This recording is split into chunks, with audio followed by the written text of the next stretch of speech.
nice and tidy edited down video, but I have ways for you to make it faster. You can click that little gear on the YouTube settings right there on the video and adjust the playback speed, make me sound like a chipmunk, and it'll go a lot faster. You can also look and see if there's timestamps for this project in the description, and if you're on a desktop, you can hover over the time bar at the bottom of the screen and see if it's chunked up into chapters, and then that way you can go directly to the step you're looking for.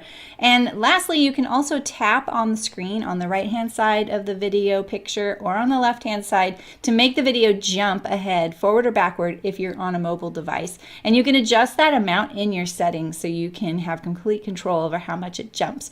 So if you are on a desktop, you can use the fast forward or the rewind, and that will make it go faster as well. You can also enable subtitles, then the little CC on the screen will enable closed captioning. That way, if I am a little bit harder to understand with that double playback speed, the subtitles might help you out. All right, well, I know that it's not a nice little edited video, but if you sew with me, we'll get there together and it'll be lots of fun. And now for the live stream. Happy sewing!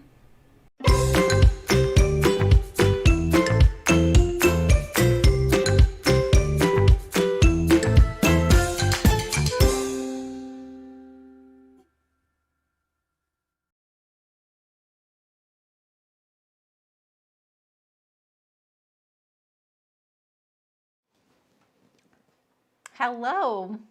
I thought something weird happened there. Happy Valentine's too. How's it going? I feel like everybody's talking about Valentine's Day. All of their stuff they're doing is Valentine's related. Not here. You know, we're just keeping it real here. So hope you guys are doing good. Hi, Justine. Hi, Blair. Hi, Aisha. Hi, Beverly. Hi, Margaret. How are you?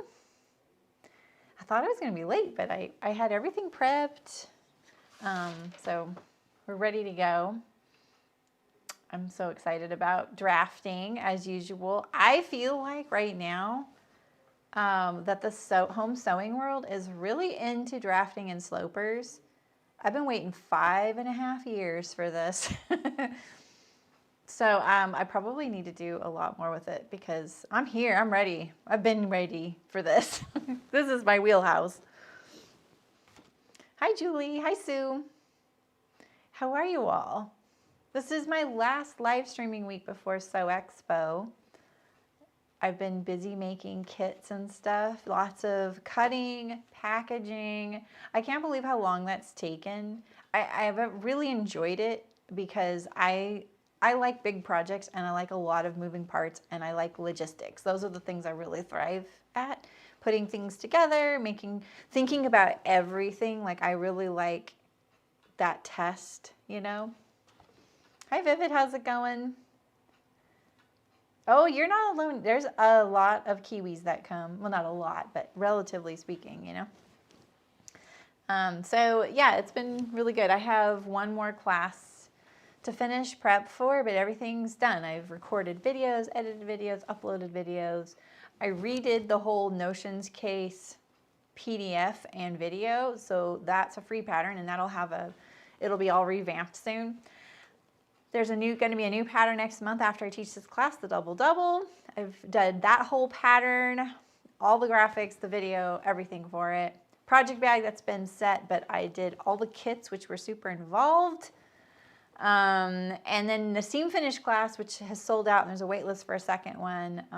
That one right now, I'm kind of like, I really was ambitious saying we're going to do all these different seam finishes. So I'm going to try and like pinpoint things that I think are most useful. Like I was like, we're going to do a French seam set and sleeve. And I was like, you know, Saremy, not everybody wants to do that. So I think I'm going to do a French seam vent, side seam vent, because that one's more elusive. So, hi Naomi. Hi Hannah, how's it going? Welcome, welcome. All right, so I have this little blouse silhouette that I really love. Here's actually what I'm doing. It's nothing fancy. It's very simple. It has a camp style collar, so no collar stand. You can do a front facing and a back facing, so no setting a collar in. This is basic, basic, basic. This is almost identical to a sloper, except it has a little bit more movement and wearing ease. And mine's double darted. I have a waist and a bust dart and a back dart. Double darted meaning in the front. It's got the 2 darts. It's not shown there because I don't know, forgot to write it. Boop. There we go. All lines point to stuff, you know. It's set in sleeve. What else can I say?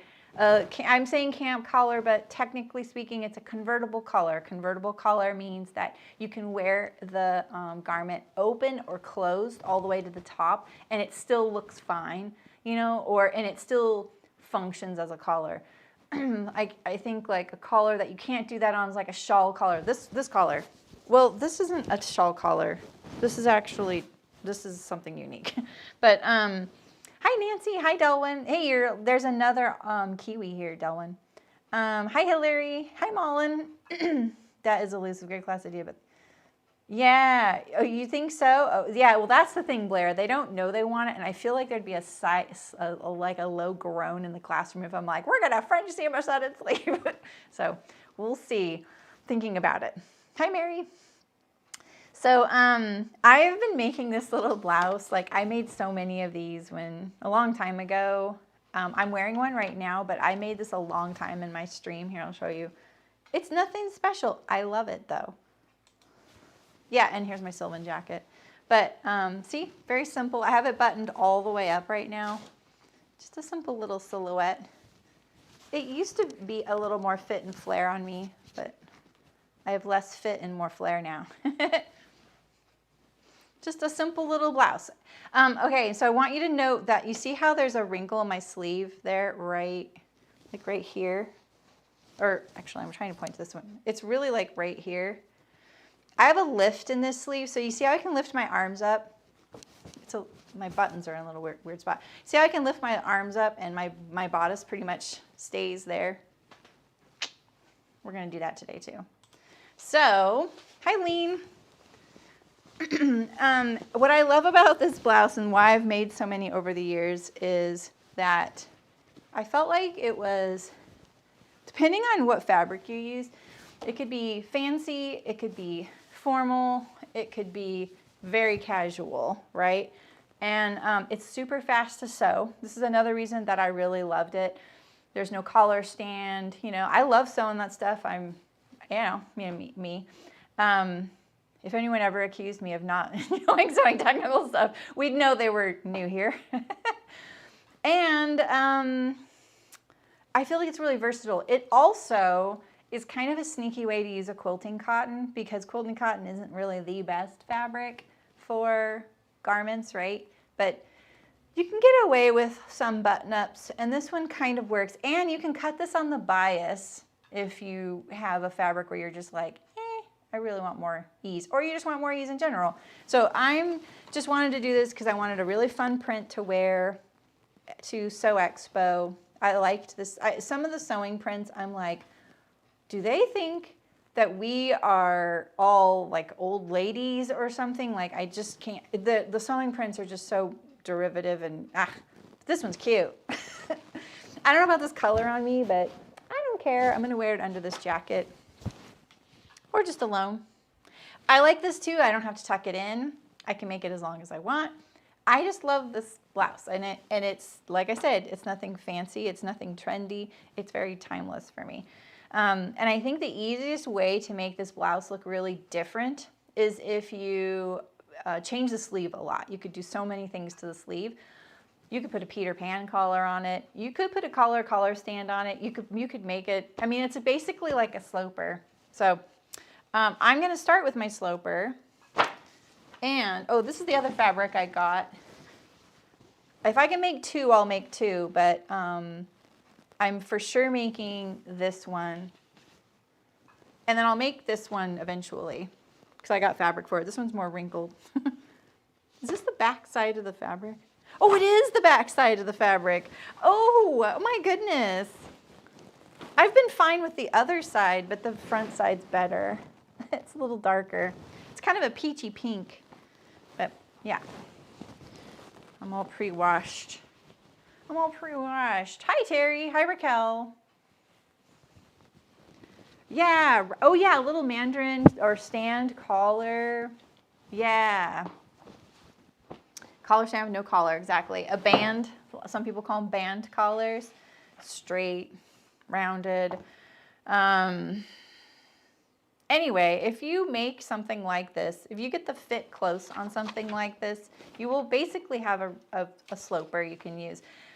And there are lots of ways to make your sloper or your basic block. There is definitely a traditional, proper way to draft one, and I think that is still the traditional, proper way to draft them. So I don't dispute that. And, you know, when I think of a sloper, I think of it as like a second skin. Like it's basically a blueprint of you. If you wanted something that is as your starting point, that's great. That's a very perfect way to go about it. It's basically like having a dress form of yourself, but in flat pattern format. However, I find that I would never wear anything that tight or close, so I usually make my sloper a lot easier to fit, because when you're fitting yourself, it's a pain in the butt. It's a pain in the butt for me too. And I usually put a little wearing ease, because it's so hard to get such a good fit when it's so snug if you're alone and you're not on a dress form, right?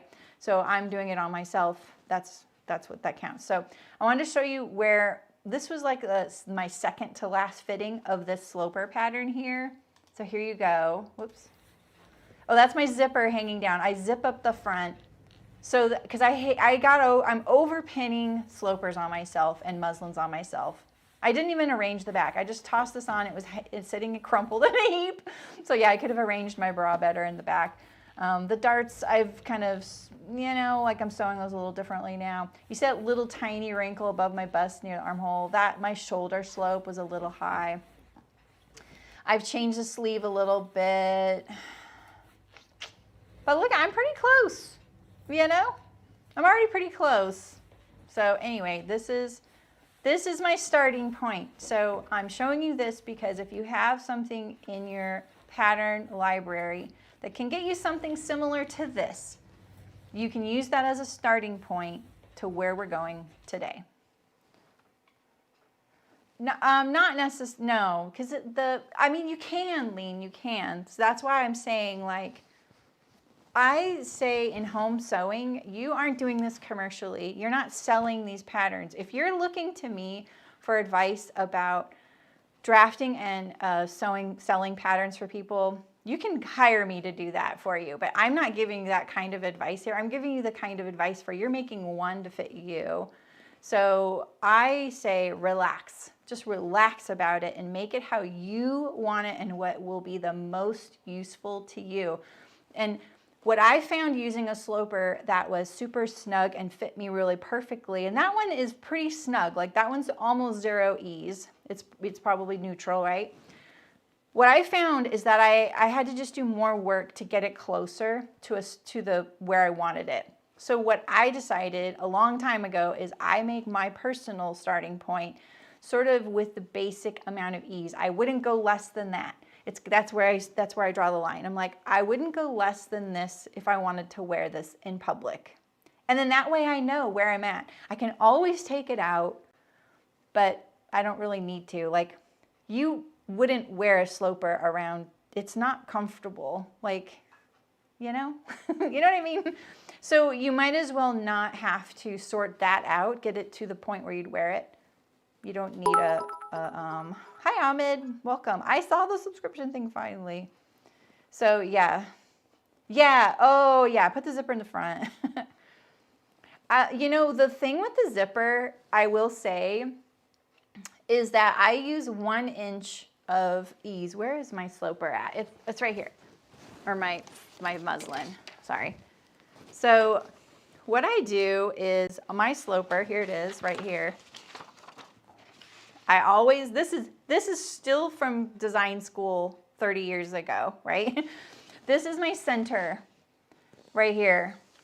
So that is the center of me. I always put this 1 inch extension.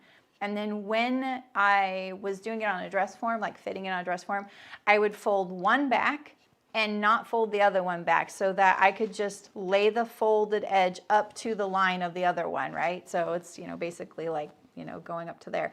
If this was my center line and this was my center line, I'd be like, okay, I'll just fold one back and line it up to the center line. Then that gave me that 1 inch to pin, especially on somebody else or on a dress form. So that kind of has stuck with me for 30 years. It's very convenient and easy. And we were taught to draft with the opening in the front.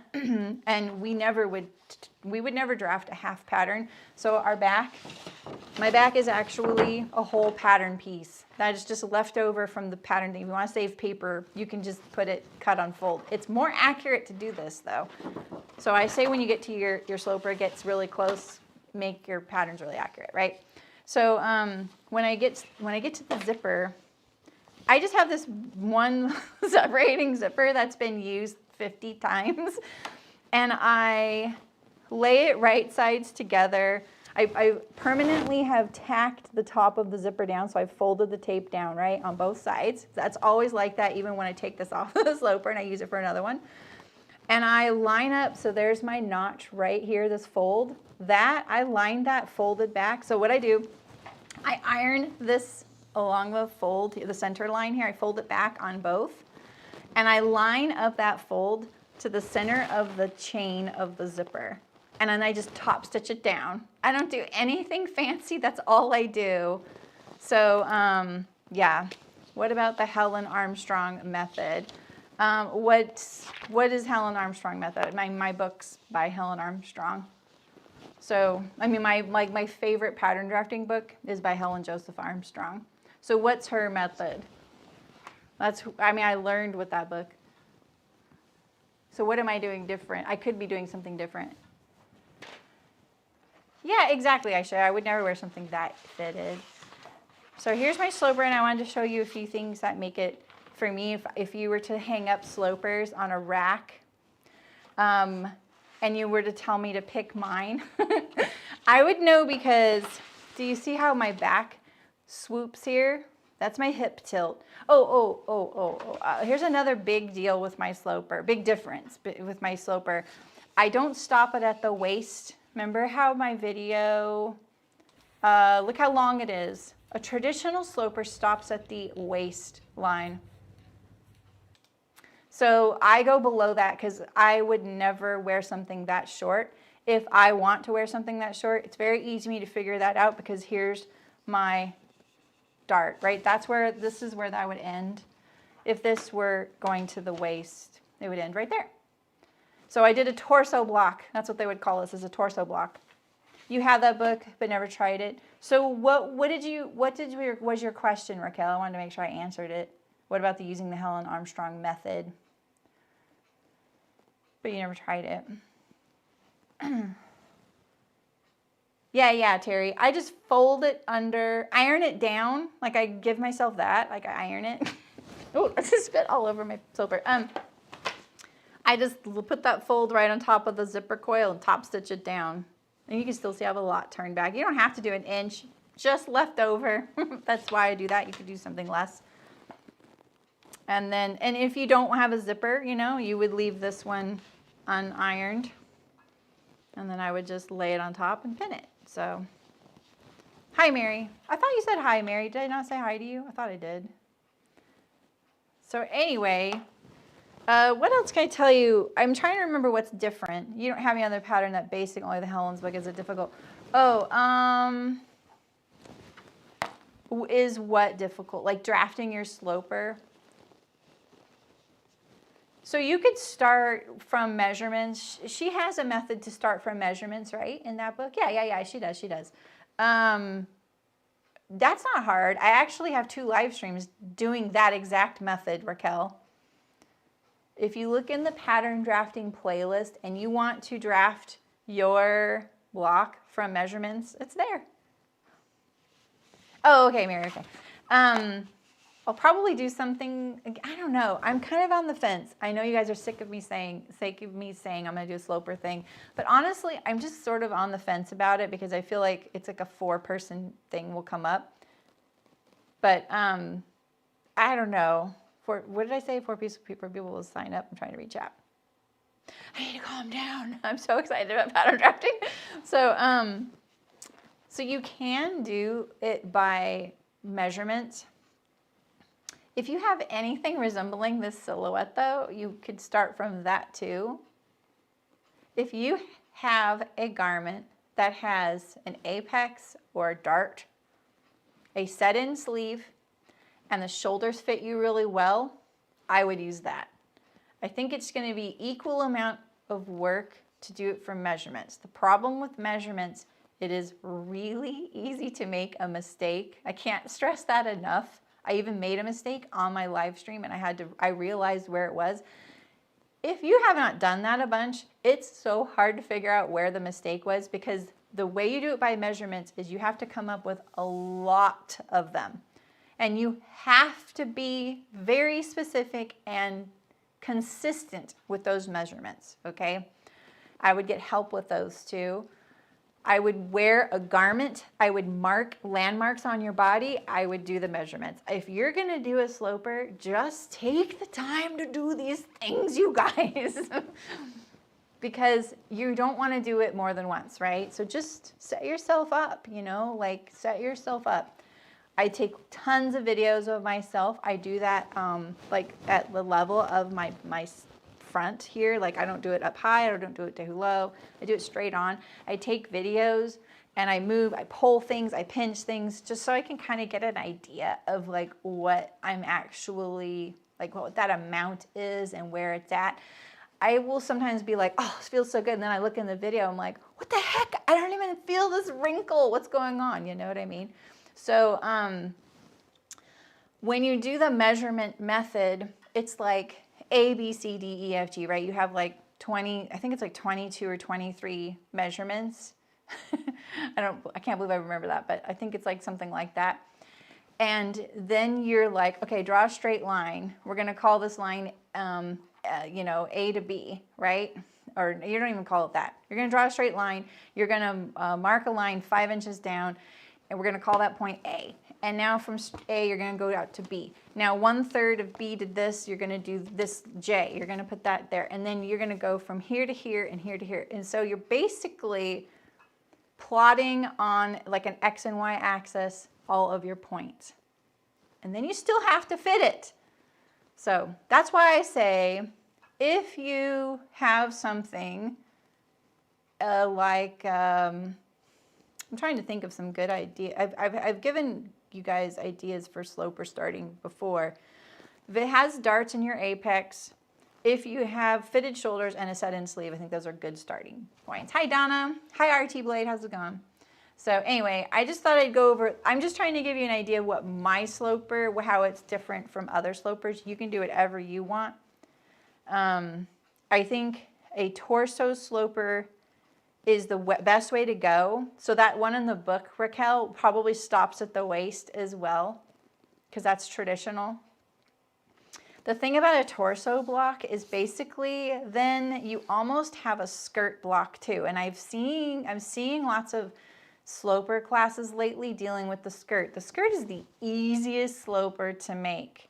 And from the skirt sloper, you make your pant sloper. And the reason why I say this is kind of like part of your skirt sloper is because once you fit the upper, like from your waist to your high hip, it's smooth sailing from there, right? It's pretty easy. You can probably draft your skirt sloper from just this. Like I would just cut this off. There's my waist dart, right? I would actually probably, yeah, my waist dart. I would shape it better, right? Make a vanishing point down here. But yeah, you can get a skirt sloper pretty easily out of this, especially the back. Look at that. All right, so again, for anyone who's shown up late, hi Sarah, did I say hi to you? I didn't realize the pant sloper was derived from the skirt sloper. Yep. Yep, exactly. That's very traditional. The book Raquel has, that's how it is too. When I used to do that for friends, like my friends would be like, Saremy, would you do this for me? And I would, silly me, say, sure. I would always draft it with the numbers first. Now I wouldn't do that. I would be like, here, I'm going to make this muslin for you out of this size shirt, and I want you to try it on. We're going to fit it. That's what I would do, because it's like, it's so much easier if they're there in front of you and you can fit them, right? Like a dress form. And my dress form isn't, it's great. Like it works for everything, but I'm drafting my sloper right now because I'm different than it. But you can see here, I'll show you, because I was going to show you a couple of sleeve things. This is just a little collar I have sitting here.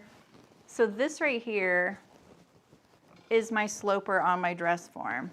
See how much bigger it is? I'm much bigger than my dress form right now.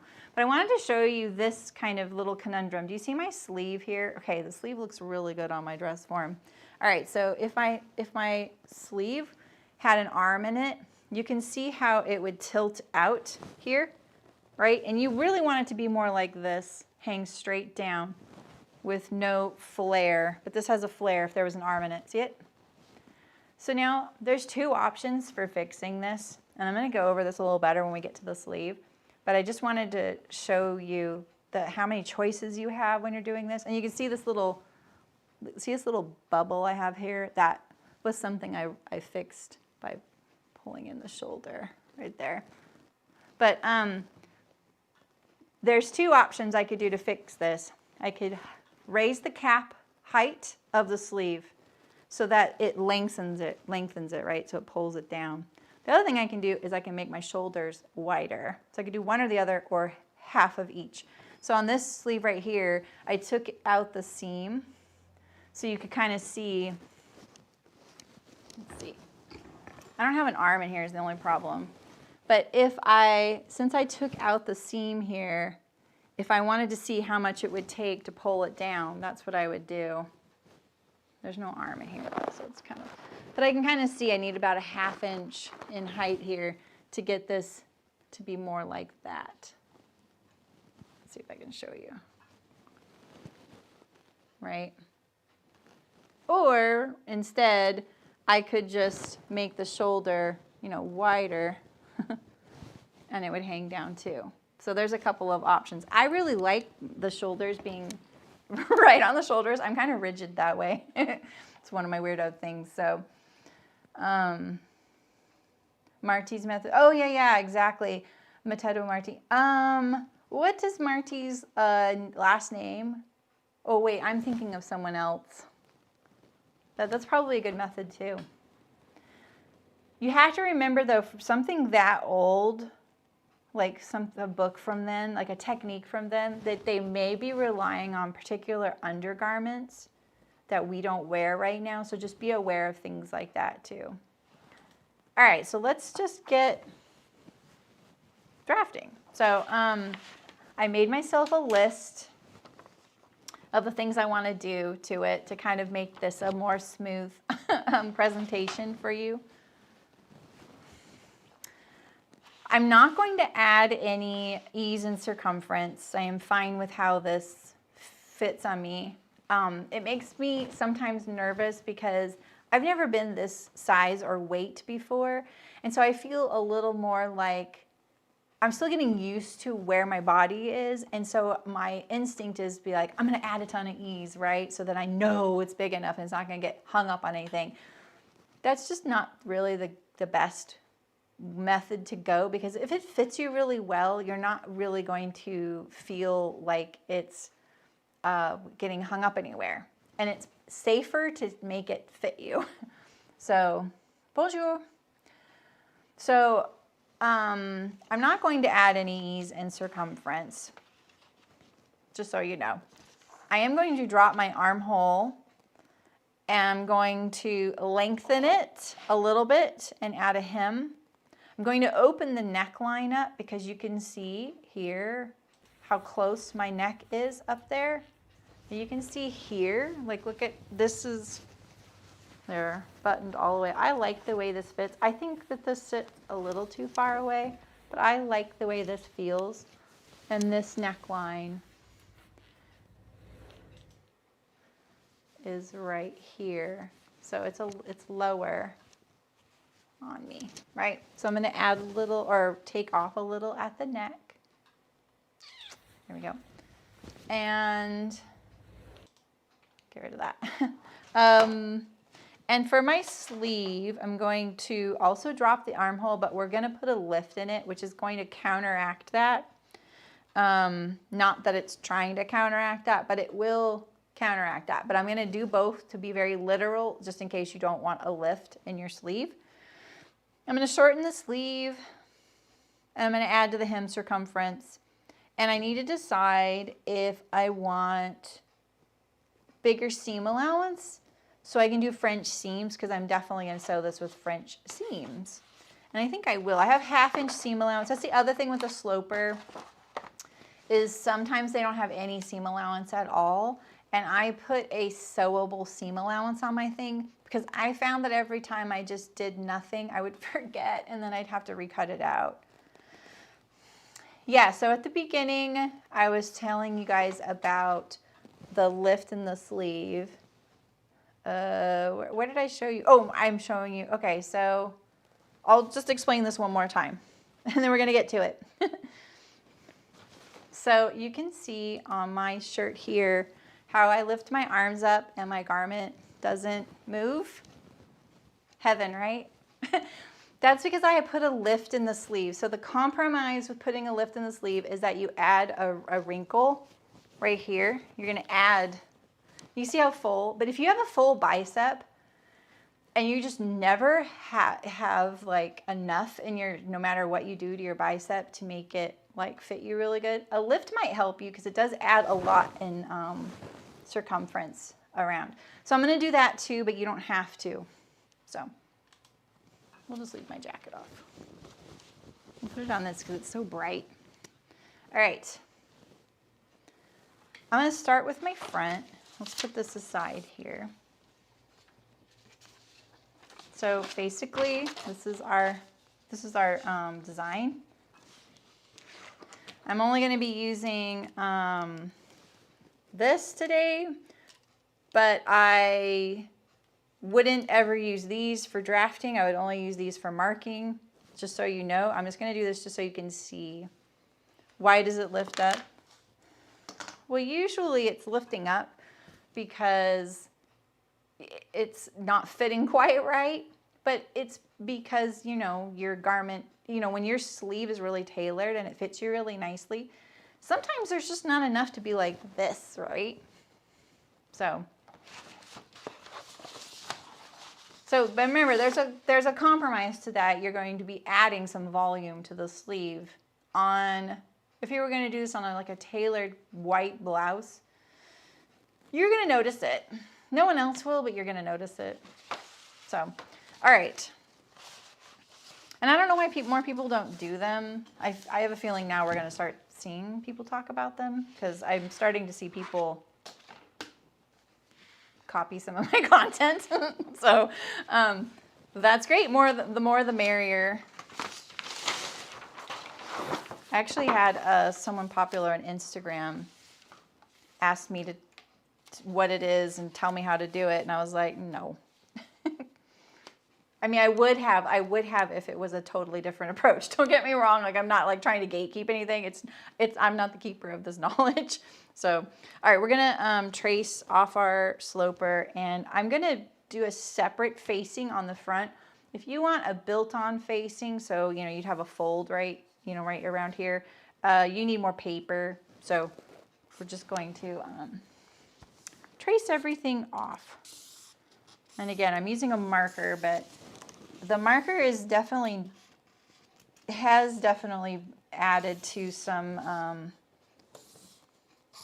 you know, inaccuracies in some of the things I've made here on camera. I've noticed, you know, it's like an 1/8 inch wide tip, so that adds a lot sometimes. Oh, I lost my,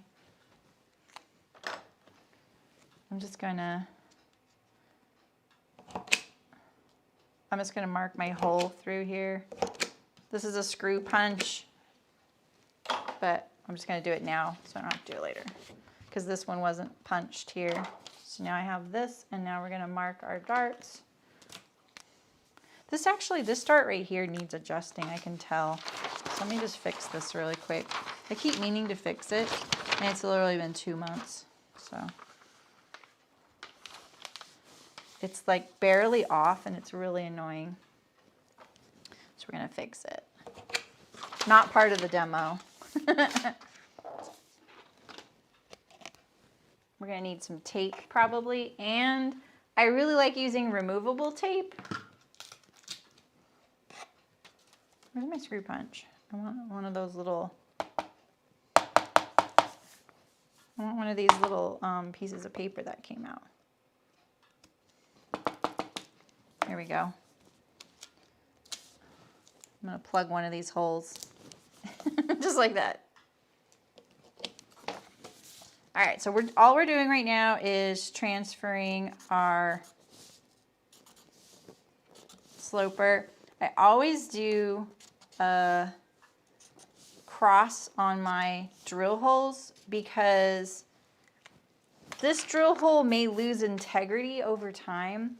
And so, or maybe it gets ripped or something. And so this gives you the, like, oh, this was right here, no matter what happens to the hole, you know what I mean? And then I'm gonna mark all these so you can see them, but they're going to change a little bit. I don't mind making mine messy for you so you can see it better. All right, so this is my front, by the way. And we'll put on our center front line. I need a new black marker. I tested it, but it's just not good enough. It's not good enough. Here we go. Oh, there's nothing like a new Sharpie. You know what I'm saying? Oh my God, look how sharp that is. You probably can't even see it. It's good. All right, so there's our center front. So this is the point where our shirt meets. And anything for a button closure needs to happen on this side of that line. All right, so hi, Deb. Yeah, it makes it more of a bullseye, exactly. And that's definitely like if your patterns, your physical patterns like this, which people don't use anymore, go to the factory and the cutting department is using Sharpies all the time to mark things. This little hole gets, you know, it gets like saturated with ink and gets fuzzy and it just starts kind of like going bleh, right? And then that hole gets kind of like moved around. The hole gets bigger and bigger. And so this just helps you maintain that accuracy, integrity, because what if you want that pattern to use for something else? You would never send your only copy, but you know what I mean? And then you can go, oh, okay, I can remake this pattern and I know where that specifically needs to be. That's all that to do that. So it's a little extra, but you can see what we're dealing with here. I can draw in my darts too if you want, if that helps. We'll just draw them in a little bit. This is the other tool you'll see me use is this ruler, my favorite. When I sew this right here, I actually don't do a straight line. I do kind of a curved line. Oh, something like that. I go something like that. That's the way I like it. Okay. All right. All right, so we're going to drop 1 inch in the armhole. We're going to lengthen 1 inch. We need a hem, I wrote down. I don't have a hem on this.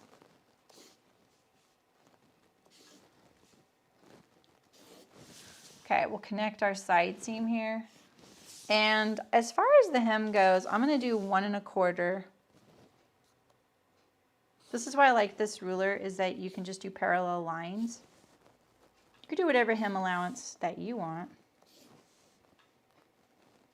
I think I just did that wrong right there. Here we go.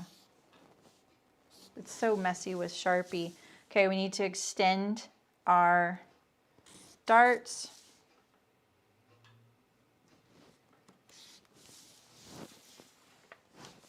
We're going to draw in our armhole. I'm really going to try not to affect anything up here. So we're going to use my French curve. I always do it this way, like a J. I have seam allowance in mine. Yeah, or, that's what I was saying earlier is I need to change. If I want to do French seams, I need to add a little bit. Right now, I have a 1/4 inch at the neck, 1/2 inch on side, armhole, and shoulder. But I'm going to change those to 5/8. I had nothing on the hem, and I had the 1 inch on the center front here. All right, so when I do armholes with my French curve, I go like this, and then I flip it to get my curve. Usually I also just eyeball it. You don't need one of these. All right, so then now I'm gonna do my neckline. And so I kind of figured this out.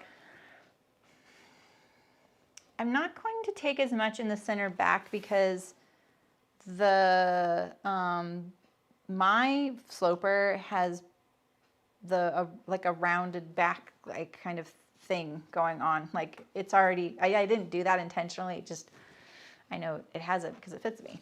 So I'm not going to change that because I like where that's at. I don't think it's too low. Like if I compare it to this one, I think it's a little lower than this one already. I'm going to take it down, let's see, 5/8 at center front, 3/8 at the shoulder, and 1/4 at center back. So we're going to do 3/8 here. So now there's 1/4 inch seam allowance on my pattern already here. So I need, when I take this off, so if you weren't watching me, I would do this calculation and I would include the seam allowance in this. So I'm taking off 3/8 at the shoulder, but I would need to add my 1/4 inch seam allowance as well, right? Yeah, that's kind of confusing how I wrote that to myself, but I knew I was being really specific. Oh, yeah, okay. Yeah, okay. So then I would just basically take off 1/8, right? I'm gonna take 3/8 down here. And this is, again, this is personal preference, like where your collar is. The collar can be pretty far away from your neckline and still function like a collar, but you don't wanna go too far. All right, so that's my cut line. So then I start putting X's where I don't want to accidentally cut.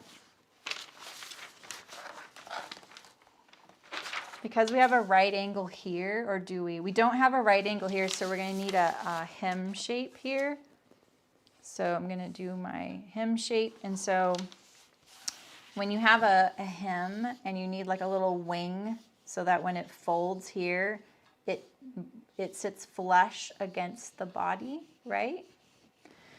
This is how you do this. Right here is my hem. We'll draw hem, right? And that's my fold line for my hem. I have 1 1/4 inch hem allowance here.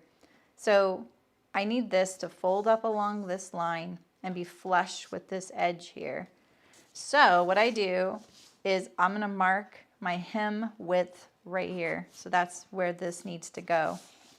I'm gonna put my ruler on this fold line, perpendicular, like literally I'm lining up the grid of my ruler to this hem. Now I'm going to slide my ruler to that mark I made right there.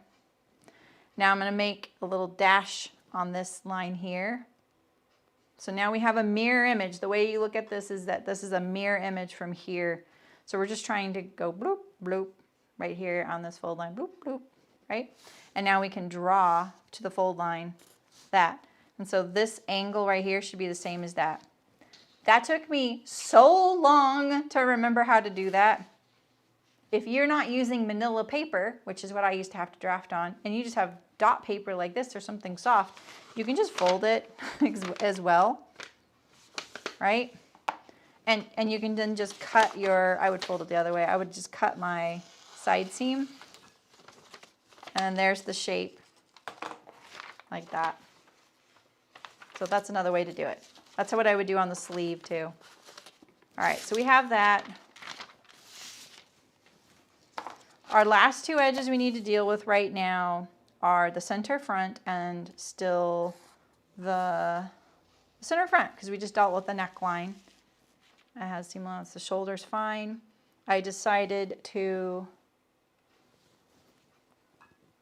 add to the cap of the sleeve, or I fixed that. I fixed the sleeve already, so I don't have to deal with that. Yep, everything else is on the sleeve and in the back. Okay, so for our center front placket, so this is our center front, right? I'm gonna do a standard button placket. I usually do a 1/2 inch extension. So meaning that gives us a whole inch wide placket. So this is another thing that used to really confuse me. So let's just draw a little picture here. If I'm going too fast or if you have questions, please just ask me. I'm going kind of fast, but we have a lot of things to go through, and we're going to go through these exact same things on the back as well. We'll probably spend the most time on the sleeve. So, all right, so here is your center front neck, right? And here's your button placket. Now, this is actually the center. This is where our buttons would go, right? So this should be a mirror image, left and right here. This line's kind of imaginary, right? So our placket, it needs to give us space to put these buttons on. And you can do like a 1/2 inch, 3/4 of an inch. If you're doing a really big button, you need more. So this button's gonna be probably like a 1/2 inch, 5/8 inch button tops, right? I'll answer that in a second, Mary. This is a sewn on placket, yeah. But I can show you how to do a grown on one. I like sewn on better. I think they're more stable and they use less fabric. But folding is kind of nice too, especially if you want something really clean and smooth there. So, all right, so I do this 1/2 inch from there, right? Now this one here underneath, that one got a 1/2 inch past the center going that way, right? So this overlap is this whole thing here. You have this one going here, right? And this one going to here. They're crisscrossing. And then they both line up on the center. So that's why you only need a 1/2 inch for a 1 inch wide placket. If you wanted a 1.5 inch wide placket, you would add 3/4 of an inch. This was not really something I could draft intuitively when I was a beginner for a while until I just had paper models next to me at all times. I used to have little paper mock-ups. No one else in my class would do this, but I was just so bent on understanding it very thoroughly. And I'm very spatially oriented. This is something it comes natural to me in some regards. But certain things I'd be like, I don't get this, like that hem shaping thing. Like, what the heck is that?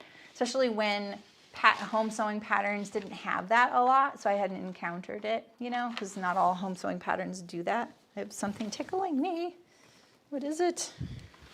But I would just have these little models. Like I used to have a sewn paper fly. I had a sewn placket in paper next to my chair at all times. All right, so we're gonna add our 1/2 inch placket. Now there's no seam allowance on that, so we're gonna add a 1/2 inch, and this is our button extension. That's what this is called. It's basically our buttonhole extension. Now we need a 1/4 inch. I'm gonna put in a 1/4 inch seam allowance, so now we have, no, it is not, Lean. We're gonna add our seam allowance right now. So now we need seam allowance. I'm gonna do a 1/4 inch. You can do whatever you want to attach our placket to this. Sorry, this line here is here. This is not there. So we'll add a 1/4 inch for our seam allowance here. All right. Now, this is my old line, right? And then this is my, my new cut line right here. So this is the extension. This is the seam allowance.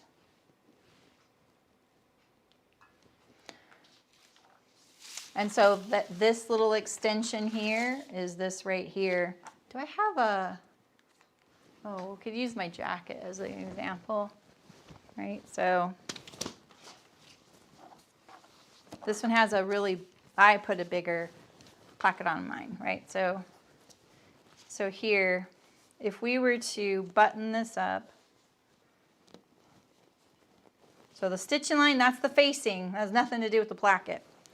I mean, it does, but you know what I mean? It has nothing to do with these measurements, right? So here we have this is our center line of our placket. Let's hold that. So everything to the right of this button right now is the button extension. So there's a 3/4 inch extension, a 1.5 inch wide placket. So if I were to lift this up, this overlap right here, that's my placket. That's more like 2 inches. And I still need to answer Mary. I like both, Terry. I like the sewn-on because it uses less fabric. Like when you go to cut it out and you have that wiggly facing on there. And I feel like when you put a seam down the center front, it looks more polished. The blouse I'm wearing right now, it's folded. It's got a grown-on placket, as you guys call it. And it feels really flimsy. It's also got no interfacing, by the way. So, because I didn't use interfacing a lot in my early stream, because I just didn't. So this feels really flimsy. I feel like when you put that seam there, it's really nice. But let's say you're using kind of a thicker fabric. You could just do a grown-on. I think that's totally sufficient. Okay, so Mary, I'm going to talk to you about that when I get back to the neck. So I don't want to confuse this whole thing. So this is the way we look at this placket thing, is everything to the, on this one, to this side of the button is the extension, and then they're both stacking up in the same spot. That's why you need this overlap. You need space for the button. I didn't realize I was so thready. I've been walking around probably really thready. Wish I had understitched this one. So does that make sense, you guys, the placket? Basically, it's just the extension giving you enough to overlap, right? The sewn-on tend to shift when you sew them on. Yeah, I guess that could happen. You might find, like, you can still interface a grown-on as well, and like sometimes that gives you a really positive place to fold your placket. So until you're playing pattern Tetris, yeah. So the other fun thing about a separate facing is if you wanted a little hit of a contrast fabric, like when you unbutton your collar and you wanted a little contrast there, you could do a contrast fabric. So this one is not folding over. No, this is going to be a seam. All right. I haven't made the facing yet. I'm going to cut this off so we don't have to look at it.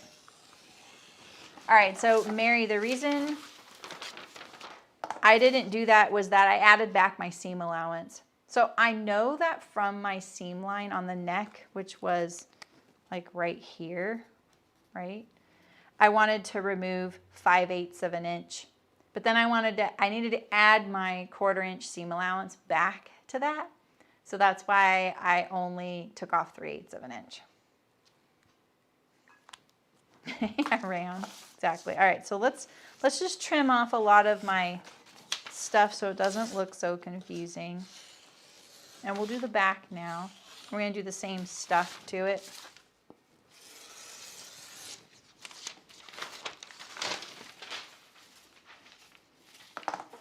So yeah, you could imagine if I had 2 of these fronts right now and we stacked them on their centers, the other one, would be underlapping this amount, like 3/4 of an inch, because we have a 1/2 inch extension and a 1/4 inch seam allowance. All right, so let's do our back.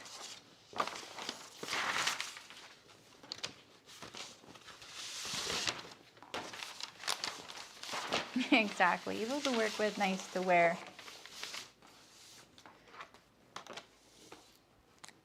All right, so I like to draw my line on the paper first.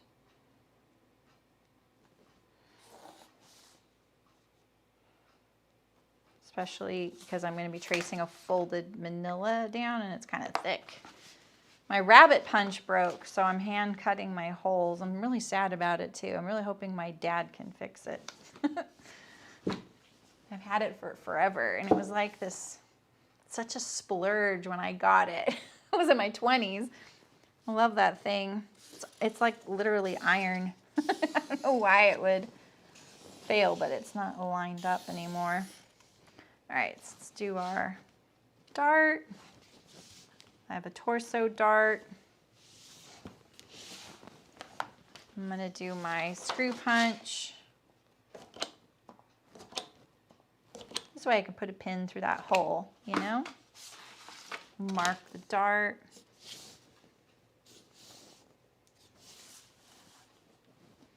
I sort of want to take this and then draft something from this. So if you've drafted this, the world is our oyster. I was thinking, oh, I want to draft a little like grown on sleeve shirt. Be fun. All right. Yeah, exactly, Terry. The funny thing is, Terry, they're the same price they were as they were 25 years ago. But, you know, like, it's a very simple thing, you know. It's a very simple device. It's got like 2 pieces, 3 pieces. And there's something like, it wouldn't let me push down the rabbit ear, and then the hole puncher thing is misaligned. It won't move. I don't know what's going on. Hi, Rosalie. Okay. So we're going to do our same things. We're going to drop our armhole. This time too, once we get these changes, we're going to use the front to make sure that everything's going to sew together. All right, and then we're going to add 1 inch plus the hem this time. So, well, I'm going to do them separate lines because my ruler's only 2 inches. I have this little like swoopy-doo thing there. There's my hip tilt. Can really see it. All right, we have that, we have that. And in the back, I'm only decreasing the neck by 1/4 of an inch. This doesn't make sense. Why did I say this? Oh, because my neck doesn't have seam allowance. That's what it is. Okay, yeah. So we're going to leave that, and we're just going to take 1/8 off the shoulder because we wanted to take off 3/8, but we need to add our seam allowance. That's what it is. That's what probably confused you, Mary, too, is that this doesn't have seam allowance on the neck. I'm sorry. That was confusing me, too. There's no spring, Mullen. Oh, no. There is a spring. Yeah, my husband took it apart. He got it to, like, he got it all back together, like, lined up, because it started to fall apart here, and I was like, what?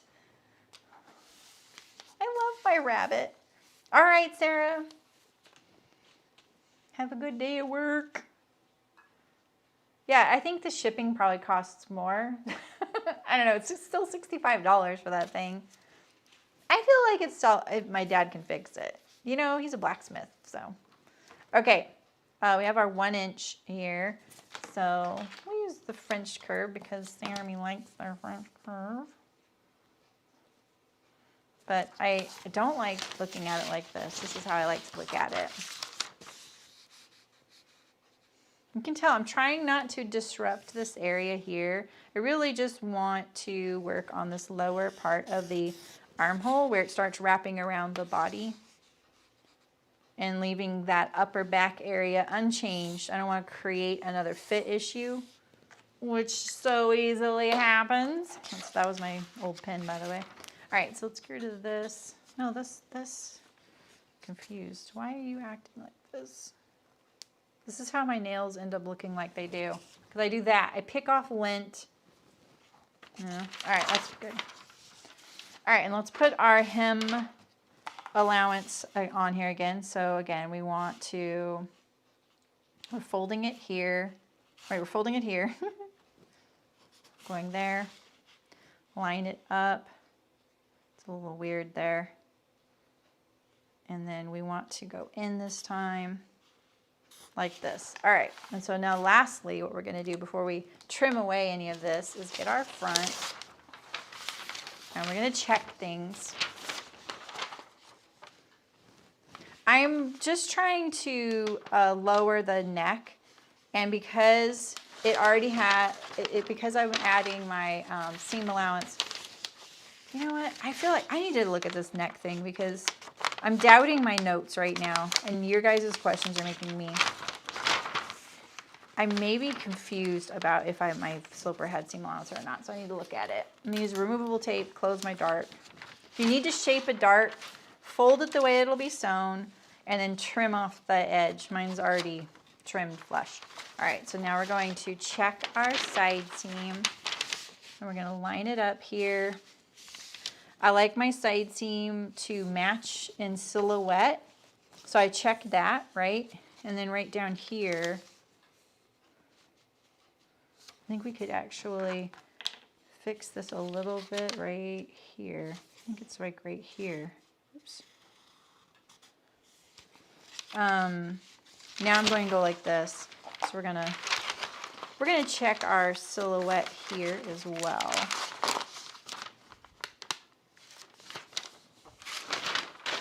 So we're gonna overlap it. Let's bring this down. Overlap it 1 inch, because that's 1/2 inch seam allowances. And see what we think. If we line up our seam here, what we think about this transition of the hem right here. So I look at that. You want that on the seam line right here. I always look at it from the side to make sure I have a nice smooth transition. That looks pretty good. We just need to increase this a little bit here. Like that. All right. Yeah, let's look at our neck thing too. Yeah, 0 neck in him. It's right here for me. So if I take that off and then I add a 1/4 inch. So basically what I'm doing, I am doing it correctly. Let me show you on another piece of paper though. I have a little piece here. All right.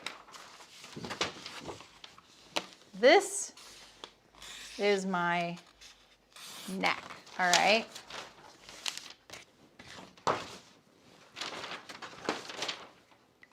This is my finished neck, no seam allowance. And I wanted to take 3/8 of an inch off here, 5/8 of an inch off here, all right? So now let me shape it. This will better answer your question too, Mary. It'll be more visual. All right, done. I need seam allowance still. So now we add back the seam allowance all along this edge. Like this. This is my new neck. Let me trim off the old one so you don't see it. All right, right? So I could have just taken off, instead of doing both those actions, 1/8 inch here and 3/8 inch there. That's why I did that.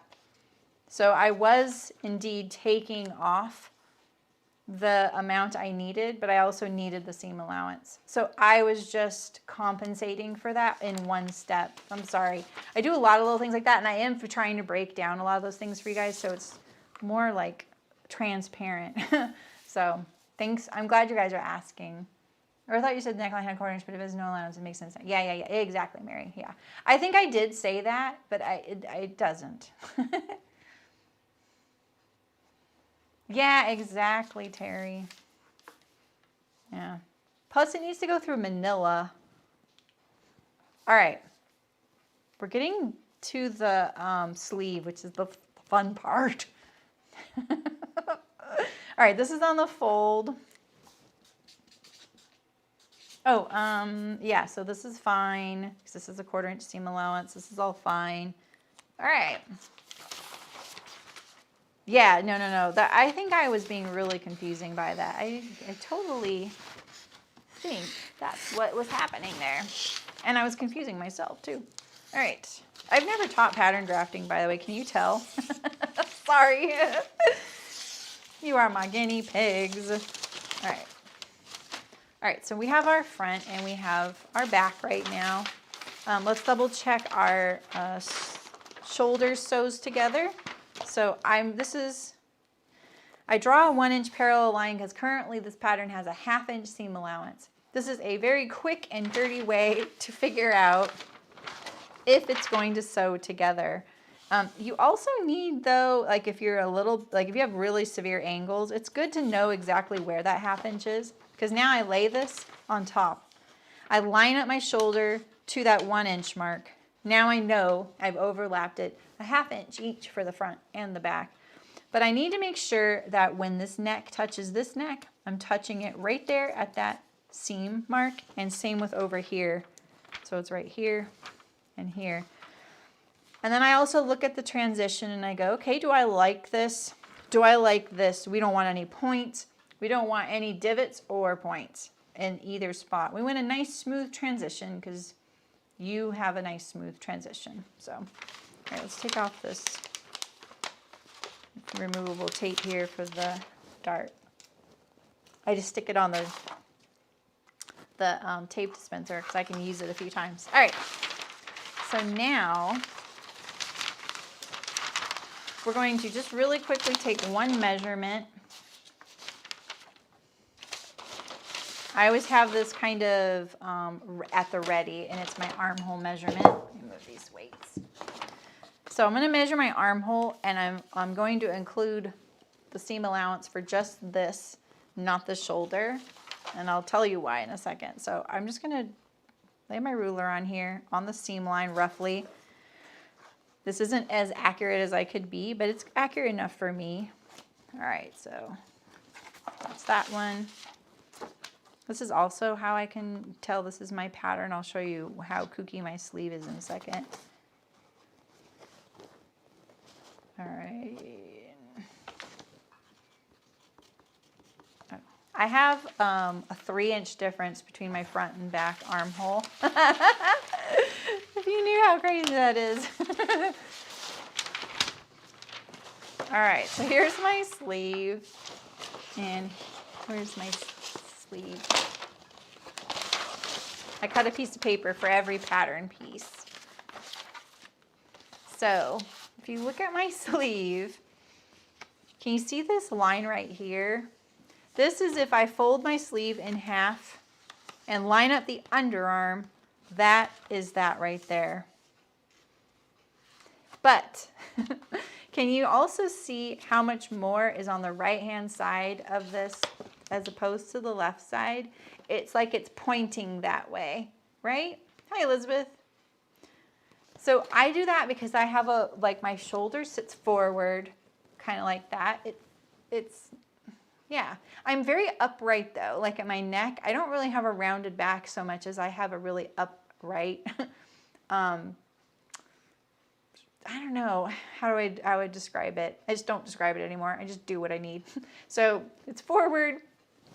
So the center of my sleeve is like right here. And that's where that is right there. So you can see that's why I have a 3-inch difference between my front and my back. Because the front is much smaller. It looks like I'm like this. Maybe I am. All right. So on this sleeve, the first thing I'm going to do is draw my line on the paper. Like this.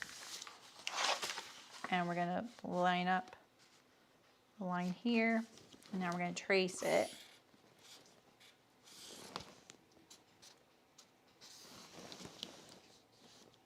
I keep meaning to make a new copy of this sleeve. I raised my cap on this the other day in kind of a way to not disrupt my measurements here, but it doesn't have the lift in it, so we're going to do that next.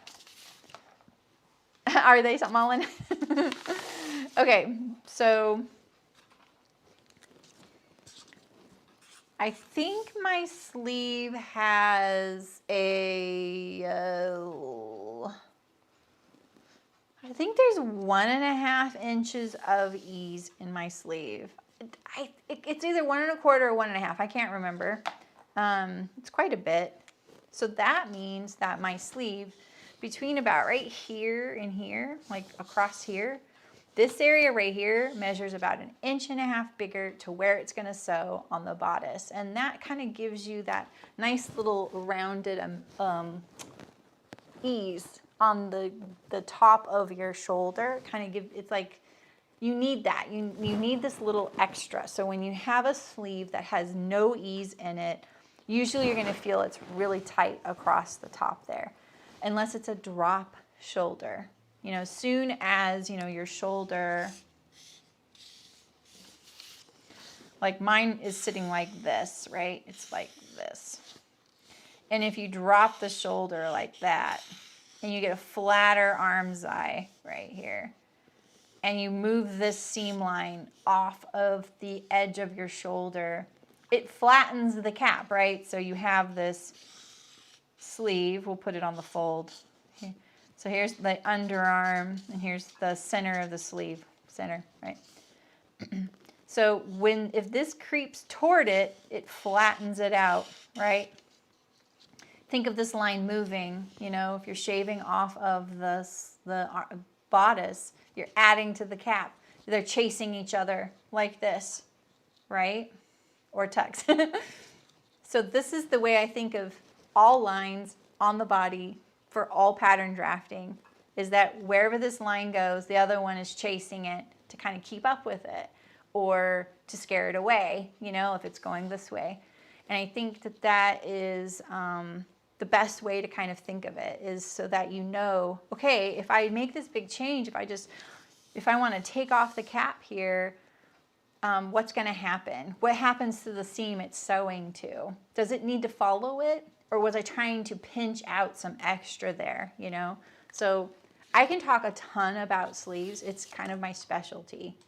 So let me just show you a few things, because it's really worth it. But just so you understand, so like, let me zoom it in a little bit, unless you feel like that's close enough. Let's see. Let me tilt it down too. Oops, we're up, maybe. Okay, so like I was showing you at the beginning, you know, this sleeve, this, by the way, this doesn't have an arm in it. It makes a massive impact once you put the arm in there, right? And on me, here, let's just look at me in this sleeve. So here's my sleeve. My armhole sits right on the edge of my shoulder. That's where I like it. But you can see that little wing in my hem, how it's poking out.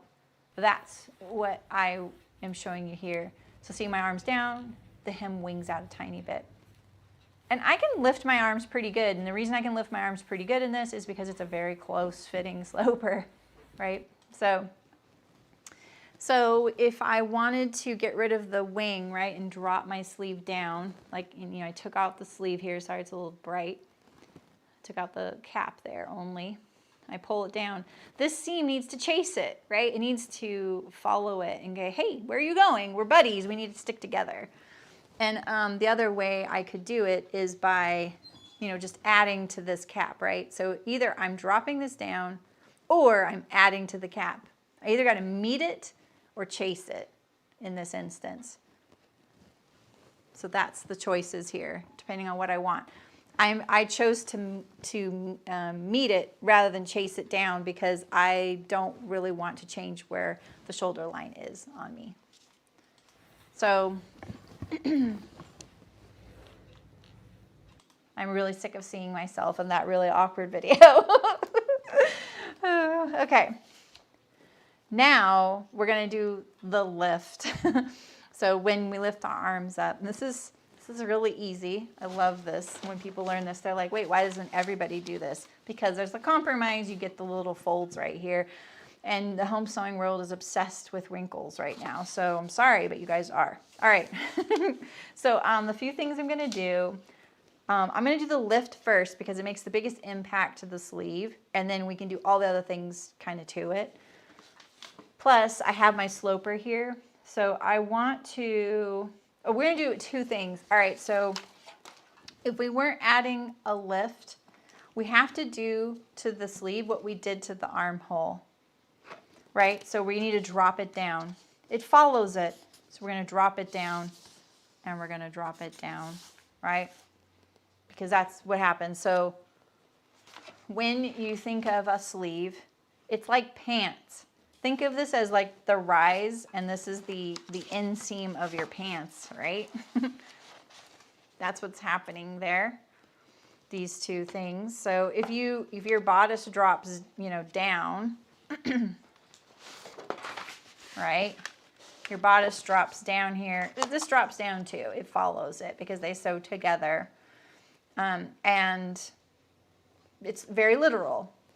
The other thing to think about with sleeves is that this portion here, just like with pants, this lower portion here, this goes around your arm.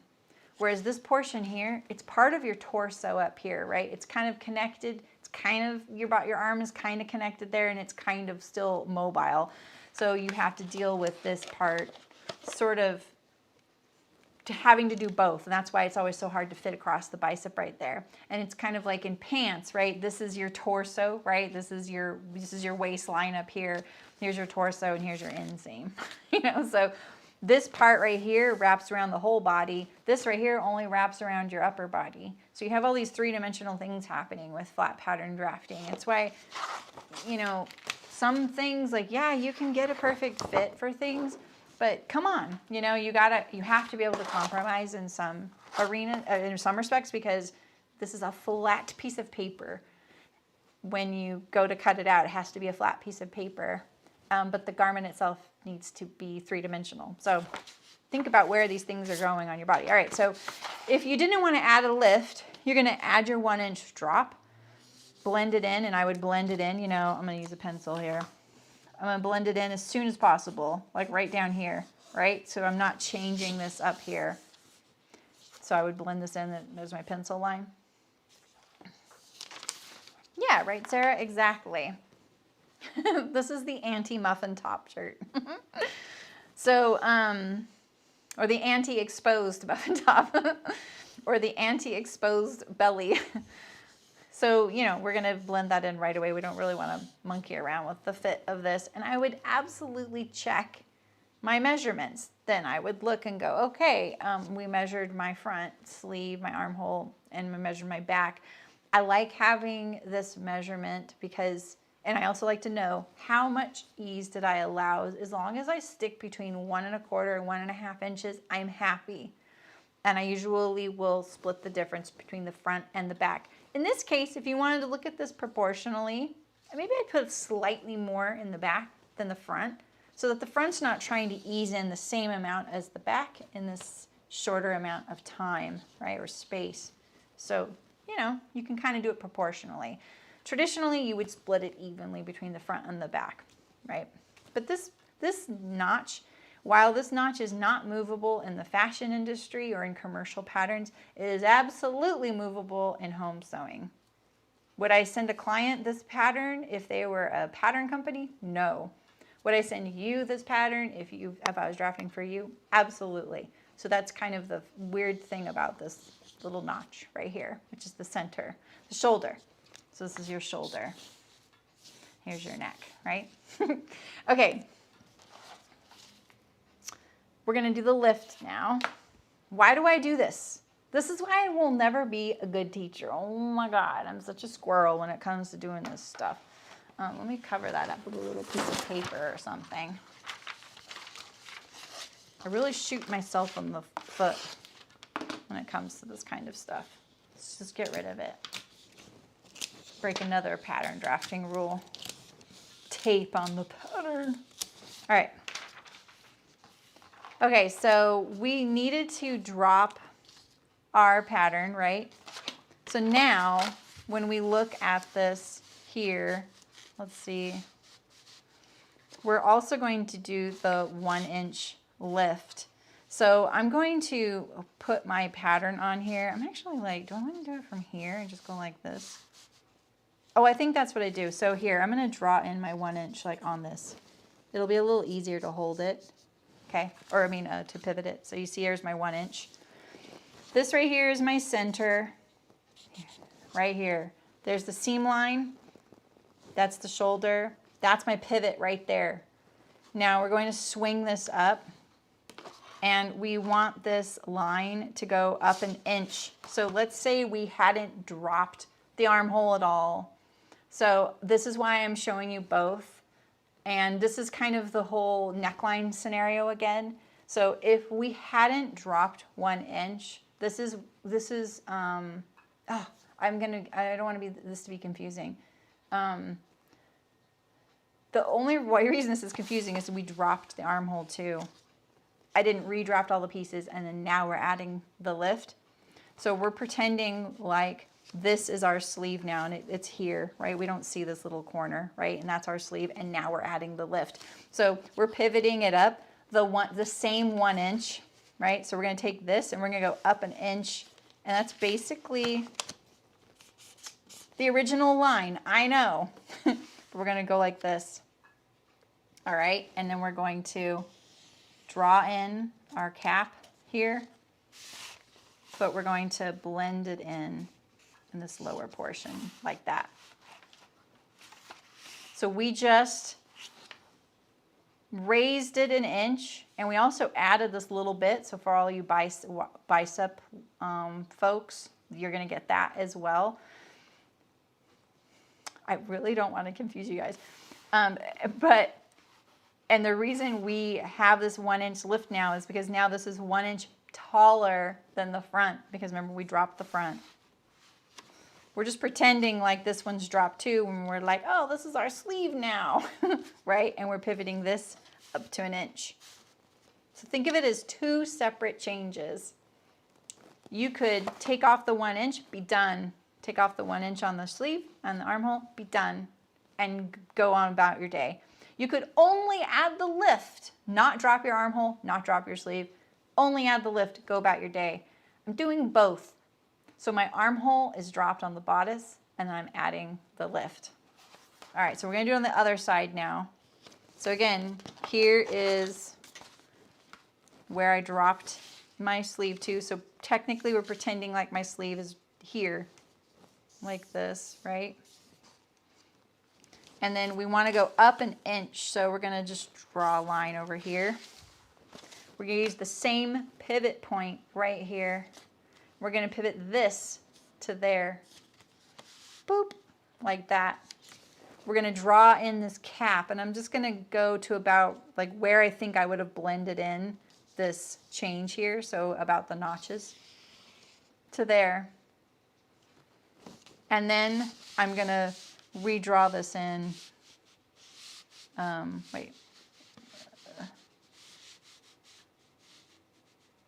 Best I can to get that like that. Like this.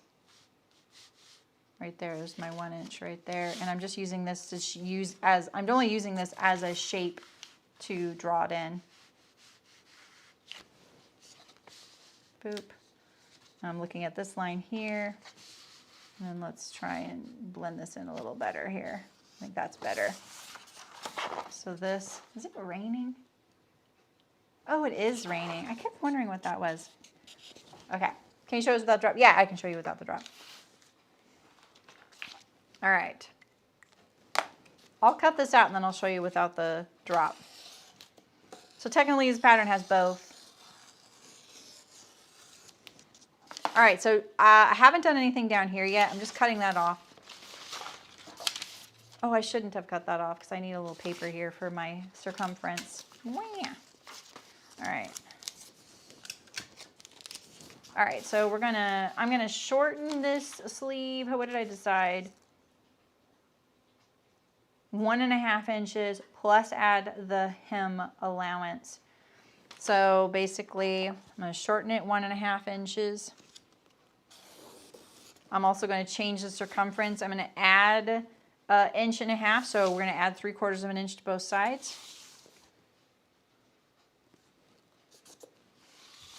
I didn't mark my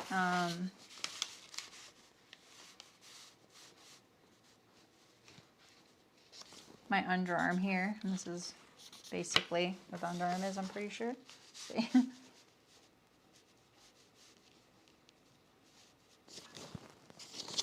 There we go. All right.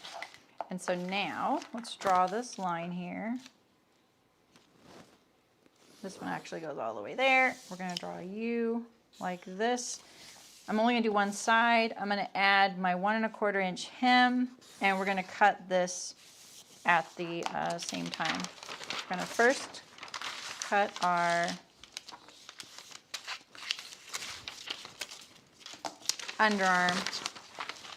So we're going to fold this over so that the underarm lines up. I'm going to show you this better on the other example. Oops, oh my gosh, Saremy, come on, man. Killing me here.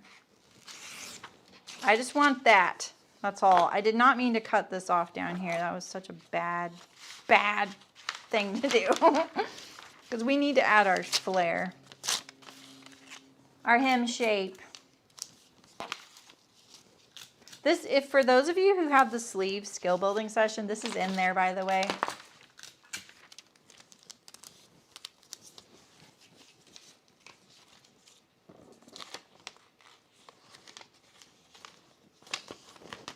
I just want to get rid of this so it's not flopping around.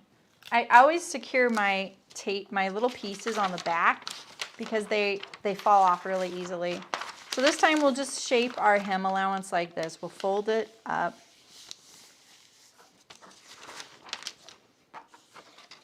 And now we can just carry our underarm seam down and we'll get our hem shape. So you don't have to do all that crazy ruler stuff that I was showing you before.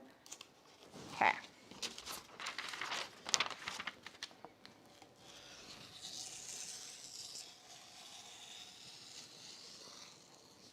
Yeah, I thought I lost a little there. All right, and then cutting all this out so I don't lose what I did. So I know where to have here. What's going on here? All right, so here's my sleeve. Let me show you a sleeve without a drop. I have one spare piece of paper, I think. Except I need to do the facings. Let's see if we can do it on this. All right. I'm so down. I'm sorry. I'm not trying to be down on myself. I don't like it when people are down on themselves. It's more that I really love pattern drafting. It's not hacking, by the way. This is so irksome. I adore people like some of these pattern companies, and I adore some of these bloggers. Pattern drafting isn't hacking. You know, it's someone in the community said this to me once. They were just like, I can't stand how they call it hacking. And I was like, huh. And the more I think about it, me either. It's not. It's drafting. It is not. You're not hacking anything. This is exactly what drafting is. Exactly what drafting is. When you want to change the collar to have a ruffle, you want to make it a shorter sleeve, you want to make it a longer sleeve, you want to make it sleeveless. That is not hacking. That is drafting. And so I really want the excitement of drafting to be approachable. I want drafting to be approachable. I want you to be able to do it. I want you to be able to feel like you can do whatever you want with your patterns. And I know how intimidating it is, but it just takes doing it and practicing and failing and making mistakes. And so anytime I'm making a mistake when I'm doing a tutorial like this, I'm like, no, they're gonna hate drafting. So that's all it is. So, I mean, it's just drafting.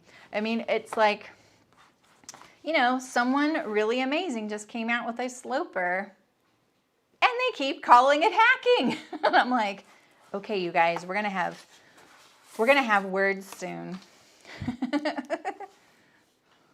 You can even crunch it up and put, do you know how many muslins are in my bin right now?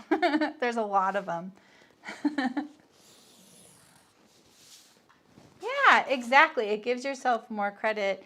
And the thing is, it's like, hacking makes it sound like you're doing something illegal, that you shouldn't be changing the pattern into something. Oh my God.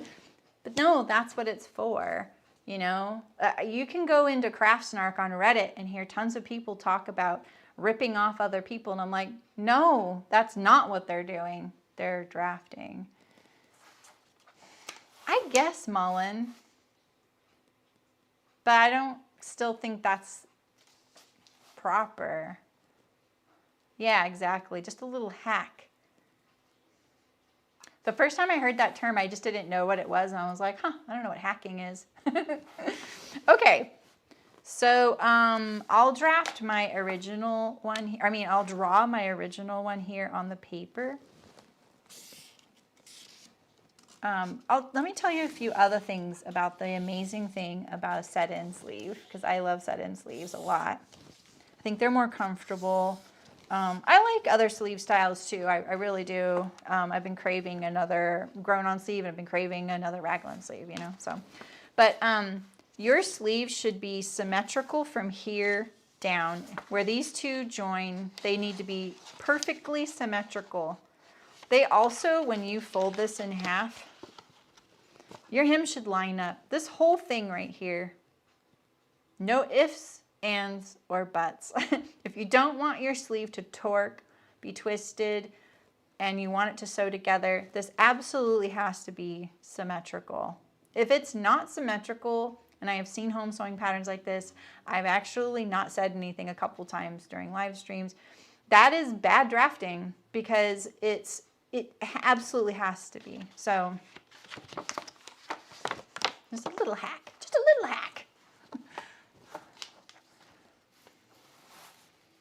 Yeah, and that's drafting, Aisha. So when I was only, I've worked places as a designer, I've worked places as a pattern drafter, and I've worked places as both at the same time, right? So when I would get the designs, because designers don't all come up with the designs either. Unfortunately, it's the frickin' sales department who does, or the CEO, and neither one of them know anything about pattern drafting, right? So there's lots of ways where you'll get the design. So let's just say one of the last places I worked was in a fitness apparel company, a really big one. And I did all of the patterns for the domestic stuff. And I had 3 junior developers, and they did all of they weren't under me actually, but they did all of my specs, which was crazy. So like they did all the spec sheets and all that, which was great because I had hundreds of patterns to take care of. I was drafting 80 patterns every 2 months. Okay, that's the kind of thing when you're in this fast fashion thing. And this was just active wear. This was a fitness apparel, not the outdoor industry, fitness. They would like you to know that they are 2 separate entities. That's a whole other little kettle of fish. They would say, all right, Saremy, here is what we want for spring 2028, all right? Or it wouldn't be that far ahead, but 2027, right? They would give me a black and white line drawings of all of the designs, and they would tell me, we want style, this number from this season for the sleeve, this number and this number for the collar on this. We want the fit of this one. On this design, we want the exact same thing as such and such from spring of 2008, but we want it to be longer and more fitted. We didn't draft anything from scratch. If we drafted anything from scratch, it was a big deal. Like it was a big deal. Like everybody in the office knew we were coming up with a new silhouette. So that's not, and they weren't like, okay, Saremy, we want you to hack this pattern from spring 2018. They were like, it didn't, whatever. They were just like, do that. And they wanted to use what they knew worked and what they liked. And they also really, really, really don't want me to mess it up. Because they are so scared, because since they don't have those kinds of skills, they can't do it themselves. They're just like, they're stuck with me trying to make their vision a reality, right? And if they don't have the tools to be like, no, I mean this, they're sort of limited, and it's frustrating for them, right? Because they're like, well, I like this. And then I'm like, I do that, and they're like, no. You know, it's like a toddler, you know, they're just so, because it's so frustrating. They know what they want. And I'm like, show me a picture. And then they show me a picture. I'm like, oh, okay, well, that's actually more like this. And they're like, okay. That wasn't hacking, that was drafting. You always start with another pattern. All of the patterns that you buy home sewing wise, they started with something else, you know, in their line. So, all right, here's your pattern. You can add a lift to most sleeves. Where I like a 1 inch, you can do a 1/2 inch. I wouldn't do more than an inch. It's pretty generous. I like a generous lift, right? So I do this, I make a 1 inch, and if you want to be really formal, if you want to be very professional, we would, you know, put in our seam line and everything, but we're just going to put in our seam allowance here. And actually, no, I'm going to put my seam allowance here. That's what I'm going to do. Yeah, modding. It's drafting. All right, we'll do the same thing over here. So I'm just finding my seam juncture right here at the top of the sleeve. Sorry, I could zoom it in, but we'll be back out again. All right, now we're gonna draw a line straight across, all right? We're gonna do this the formal way. Now we have, this isn't our bicep line because a 1/2 inch, the seam line below would actually be the bicep line. I'm just looking for that 1 inch mark. Here's our 1 inch target, right? Parallel to here. So 1 inch is kind of a lot. Do anything we're between 1/2 inch and an inch. I've seen more, it's very obvious. Now take your sleeve, and I like using this as the pivot point. So this is the juncture of my shoulder right here and my seam line right there, right? And I would normally use, I used to use an awl for this. This is what I used to use my awl for before I became obsessed with binding. I'd put my awl here and I would swing my sleeve to touch that line right there. And now I draw my new line there. All right, I don't do the whole thing. I just do that. All right, and then now we can redraw our whole thing between the shoulder notch, which I kind of lost there, shoulder notch, and here. This is very important. This is very important. You want this to be identical because you want it to fit in your current armhole without doing any changes to your sleeve or your armhole. I didn't really explain that before because we did the drop as well. All right, and so now we're going to pivot over here, right? So we're pivoting right here at the seam line and the shoulder, and we're going to kick it up here to that 1 inch as well. We're just going to do a little bit of our underarm, and we're going to do the whole cap. Wait, let's get this better. Sorry, there's a little, okay, and you can see like I have a little divot here. We don't want a divot right here. It's not probably obvious to you guys, but there's a little bit of a divot, so we're just gonna round it out. We could bring it down or just round it above. It's not that much. I've added 1/8 to the cap, right? All right, so now this sleeve will still sew into your armhole without you changing your bodice at all. No, this is not poop, this is the lift. All right, so now if you wanted to maintain the bottom here of your hem, we're going to draw a line, and now I want the seam line here. I want it on the underarm here, so we put it down here. And here, this, I have only a 1/2 inch here, and I have 0 on the bottom here. So I can go directly to this point, like this. It's kind of a kooky angle. This would be a little too fitted for a lift. I explained it earlier, Julie. Remember how I was showing you how like I can lift my arms up without lifting my shirt stays in place? That's what this is. You add this lift to the sleeve, and it gives you all this extra fabric. Basically, you've just created this like 1 inch on the, you know, the meat of the underarm of your pattern. And look at, you get all this too. It's comfy cozy. It's for that office worker who also does cartwheels, which I know is all of you.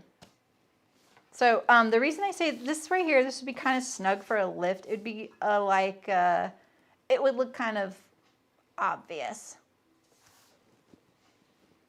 Oh, really?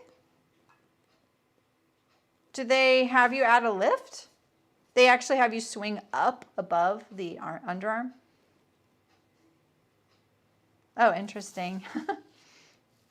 I've never seen that. Those don't exist.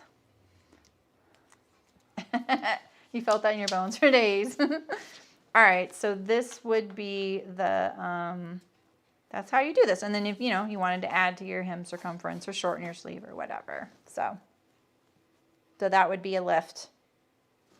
And it's in the sleeve SBS. Can't remember what page. All right, we still have, oh, interesting, Mullen. I haven't seen that one. That's great, bonus lift. Okay, so we want to now do our collar and our facings.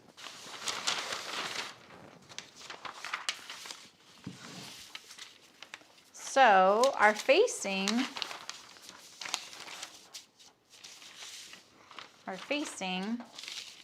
is, oh wait, I also want to add a 1/8 inch to all my seams here. Not my neck, just my, I think I kind of screwed myself on that one. I don't really have enough space right here to do that. So I'll think about that. Maybe I'll just do 1/2 inch French seams, that's fine. All right, so for your facing here, we're going to trace the shoulder, neck, center front, and hem here. And the way I'm gonna do this is I'm just gonna cut mine out because it'll be faster. So now I'll have 2, right? Just 2 of this. So we're gonna cut this out. You guys know how to draw facings probably. You don't really need this. So we'll do these quickly. I never use a rotary knife to cut patterns out. I'm gonna trust my gigantic dart here, shaping there. Okay, that's all we need. We just need these 2. I was getting carried away. All right. We're going to, we don't need any other notches. That's all we need. Just that. All right. So this is a personal preference. I like my facings to be about 2.5 inches wide. And that is including the 1/4 inch seam allowance on my neck and my center front here. So what I'll do is draw a 2.5 inch parallel line here. When I get to this part here, I skip down. And we'll just do a couple down here. My shoe came untied. Okay, we're gonna do a straight parallel line here. And then connect these dots here. And then for this, we're gonna smooth this out. So most of the time, the reason facings have this nice smooth line is so you can use a serger on them very easily. Or hem it if you want to hem it. Like you want a nice smooth. You don't want something like this, right? Because that's hard to hem. It's hard to finish that edge. You could do like a, I don't know, facing on it. But why would you face your facing, right? So do a nice smooth transition here. And then that's all you need. And you're going to cut one self, one interfacing. And your grain line is parallel to this edge here. I usually do a 1 inch grain line and I go all the way top to bottom because it helps to have a really long grain line.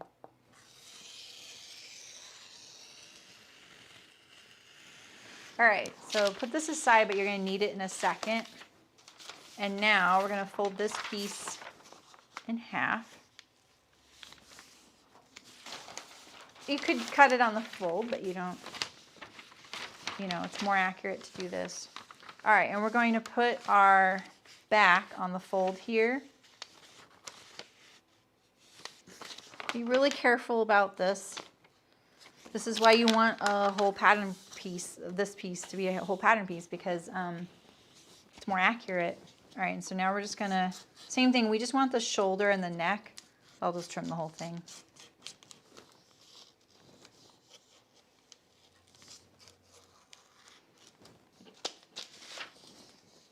I usually do scissors for this. I'm really bad at using my rotary knife on patterns. Oh my goodness, what a hack job. Now that's hacking. That's what hacking looks like. That's pattern hacking. Oh, my poor neckline. Oh, I might have to fix that later. I can't look at that. All right, so same thing, I'm doing 2.5. That means that my facing will finish 2¼ inches wide if I overlock it, right? We want a nice smooth facing here. And now you want this guy. How many pattern companies actually do this? Because I wonder sometimes.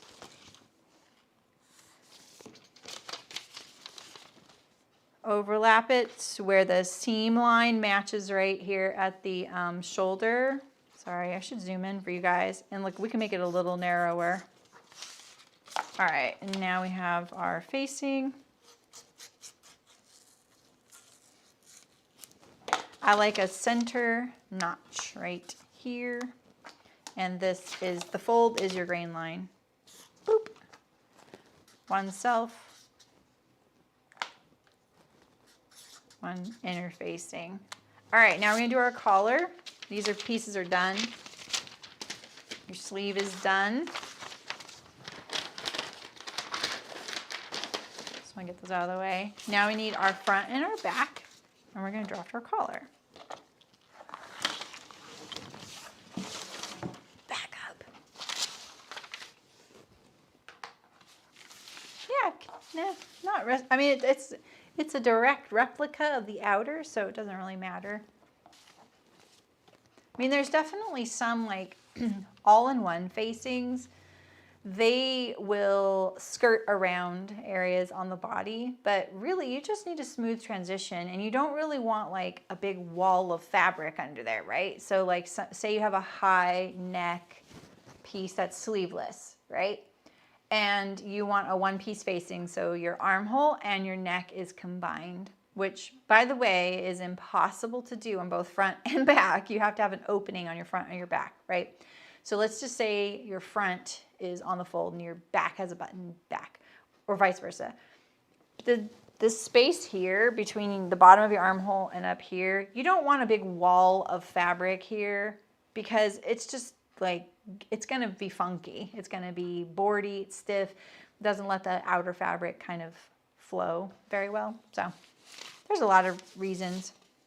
All right, so now the collar. I don't think this is a big enough piece of paper. Okay, let's try this. Maybe that would have worked, shoot. I like a whole pattern piece. I'm really rubbish at sewing or cutting out pieces that are narrow. That's why I like a whole pattern piece. And if you do any kind of like stripe or plaid matching, you're gonna want a whole pattern piece too. All right, so now we need our neck measurements here. We're almost done. This is our last pattern piece. So we need to measure from the center front here. Just realized I don't have a notch here. So remember how we talked about the centers where your garment meets right here, right? So that is, even though they overlap, they're both lining up in the same spot, right? So their thumbs were the center. So our collar stops there. Your collar doesn't go all the way to the edge. It stops at the center so that your fabric can overlap underneath it, right? So you're gonna need this measurement between your shoulder seam and your neckline. And so you want to measure it on the seam line. Mine's 1/4 inch.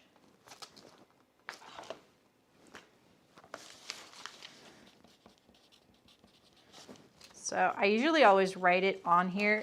I like writing my measurements on the pattern piece, because say later on, I'm like, why didn't this not work? And then I go and measure it. I'm like, oh, well, I wrote down the wrong amount. I wrote 4 5/8, but I read it as 4 3/8. No wonder it was 1/4 inch off, It's kind of reassuring. Plus, sometimes you get interrupted. Sometimes you just don't want to have to do that measurement. And if you trust your measurements on there, it makes your drafting in the future a lot faster. right, so let's do the back. Remember, you want your shoulder seam to your center back neck.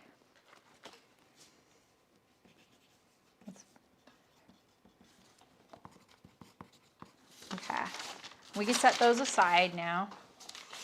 We're doing a convertible collar. So convertible means you can button it all the way to the top or leave your top button unbuttoned and it looks great.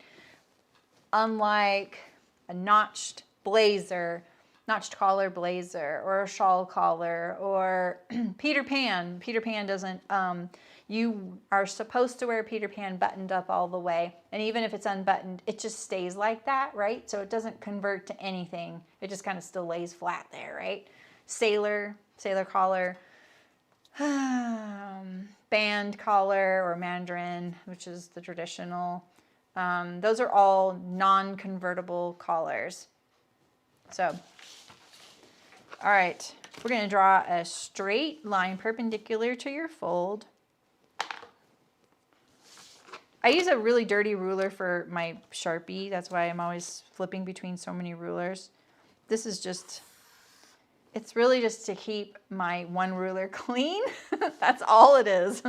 And once you do this a lot, you understand, like when you come home looking like this all the time. All right, so now we're going to take that back neck measurement from the shoulder to the center back. We're going to draw a little line right here, that amount.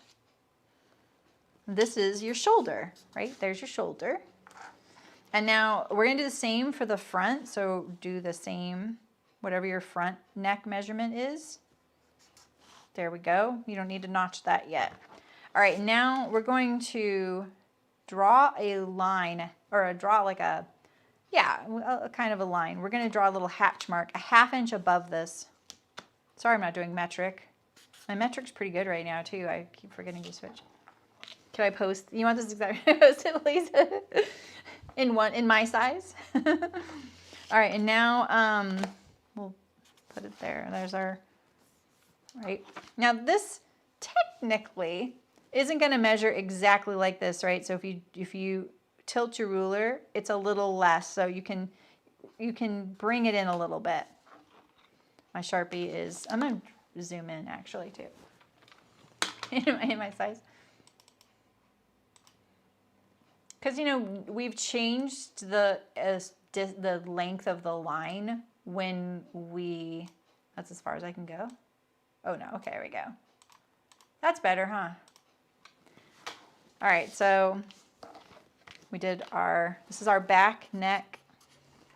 This is our center back, right? There's the fold. This is the neckline. This is the front. Shoulder, right here, just to orient ourselves. And this is the center front. We did our center front measurement, but we also made this little like 1/2 inch parallel line here. And now we're going to measure our center front again. And it's like an 1/8 of an inch shorter. Because we measure this line, this line's longer. All right, now let's, we'll just draw a straight line here, but we might round that out a little better, like right here. All right, now I like to do my collar width now. So as far as the collar goes, you want something between 2.5 and 3 inches wide. So the one I'm wearing right now is 2 3/4, and I feel like it's a little big. It's not bad, but I think I even took it down a bit before. So this one here, you know, like once it's buttoned up, in this like all over print, everything gets hidden. In fact, if you really want some of these things to look great, the first few, pick busy prints, you know, just do yourself a little favor that way. And then that way, you know, you're not too hung up on things. It feels good and you can kind of work on it, you know. So, all right. So I'm going to do a 2.5 inch collar. This is finished, your finished amount. And we're going to do a 2.5 inch parallel line to this new line and the back here, right?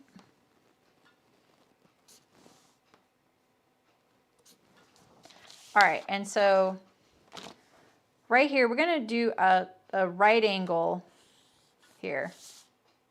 Now, if we kept that, that would mean this little collar point would be like really straight across.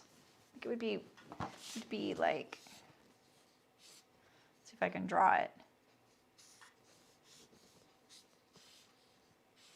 Like that, right? So if we want a little more of a point, we're gonna come out this way. And if you look in like pattern drafting books, they don't tell you how much.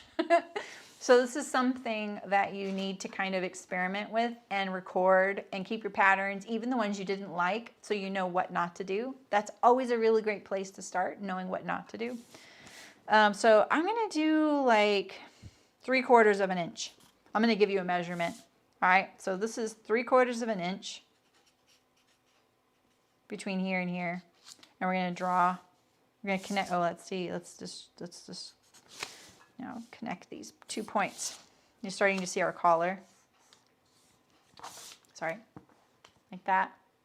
It's 3/4 of an inch. And they'll just say, draw an angled line out from this place. That the pattern drafting book is accurate, but it also doesn't rein you in on your design ideas. It's going to be like, some of this, honey, you're gonna have to come up with yourself. So there are no standards. This is why when people are like, what's the standard? I'm like, there's no standards. There's no standards. Okay, so that's our collar, basically. But it still needs seam allowance. And if you wanted to test this, let's add seam allowance. I like 1/4 of an inch. You know me. I'm going to do 1/4 of an inch. And then we're going to look at this. I'm not going to cut this edge here. And we'll look at and see what we think. Maybe we want more. Maybe we want less. I'm going to kind of round that as I go. We'll do 1/4 inch parallel to this. And now I'm going to cut this out.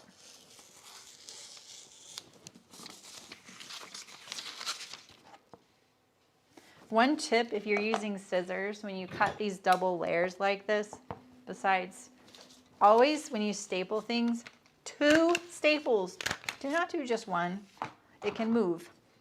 Ask me how I know. All right, so then when you do your scissors, angle them like this. So put this blade not straight under, but angled. And then this one will be under and catch that under layer directly above the one on top of it. Directly below the one on top of it. It doesn't matter on this light paper. Like I would never use, you know, this. I'm not going to cut that part yet. We'll cut a little bit of it off. Like that. Now we're going to look at it. So if you're like, I don't know, Saremy, I don't know what kind of collar angle I want. I'm feeling 1976 right now. Oops, I just ripped my paper. That's why I like that. Thing is that it doesn't rip my paper. Oh, shoot. All right, so now what you can do is kind of break it in. So this collar, it basically has a 1 inch built-in collar stand. So the roll line of the collar is about 1 inch above your center back neck, just so you know. So you can just kind of roughly fold it there, right? Kind of break it in a little bit. And we can kind of pretend like we have our collar and see what we think about it when it's sewn to the neckline. So let me fuss around with this a little bit. See if we can get it. I'm probably going to have to, I need to clip into my neckline here. And you can put this up onto yourself, you know, like this. Let's see. You know, like this. Sorry, I just don't want to put paper next to the microphone, right? So let's put it on my dress form. Come here, Trixie. We'll put it on this side since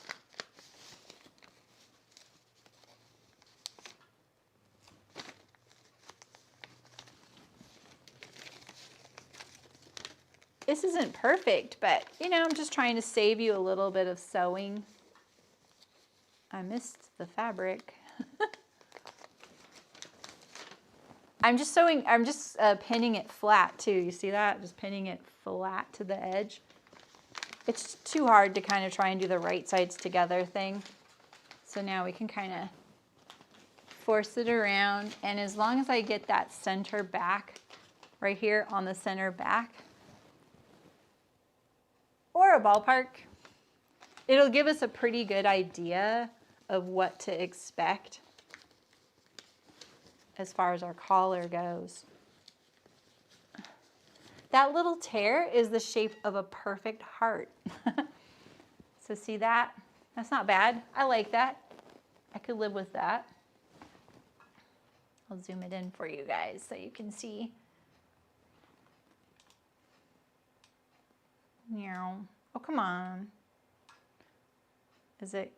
It's really laggy, huh? Whoops. Oh, sorry. If you saw how small the sliders are that you have to grab, it's kind of nuts. Oh, yeah. Something like that. So let's see if this were buttoned up all the way. That's what it would look like. It's doable. I like that. Okay. Cancel. All right, let me take this off. And I do this onto myself too. Like I'll just break in my paper a little bit and then hold it up to me in the mirror just to kind of get an idea. The other thing you can do is just cut this in one layer of muslin. Clip into the neck seam here, especially if you did more than 1/4 inch a seam allowance, you know, clip into it so it can kind of lay down, and then, you know, put it on you and see, do I like this? Because especially with these collar points, it's really hard to tell, like, am I full on 1976 right now, or am I in the London High Street, you know? Yeah, sure, Rosalie. Yeah, so I think with collars, it's really hard to, when you're first starting to draft them, to know where am I on this thing. And that's why I'm always like, center back. This is the neck, right? This is folding down, it's coming around. It's looking like that, you know. This one didn't fold as well.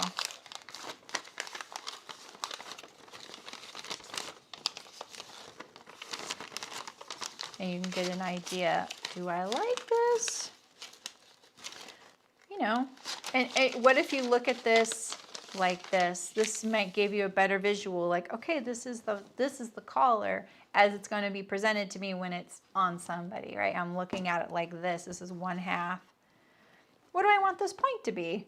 You know, do I want this point to be more over here? Do I want it to be really long? Do I want a little, like, you know, you could do something like this. You could have a lot of fun with this, you know. Do I want I don't know, do I want it to be pleated? I don't know, you could do anything, but if you look at it the way it looks when it's sewn, it kind of helps get you oriented.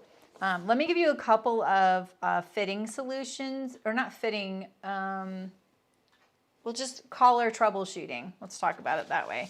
So if your collar is, let's say, we need this piece of paper and I keep ruining all my papers. I need this to do the under collar. Here we go. Let's say your collar,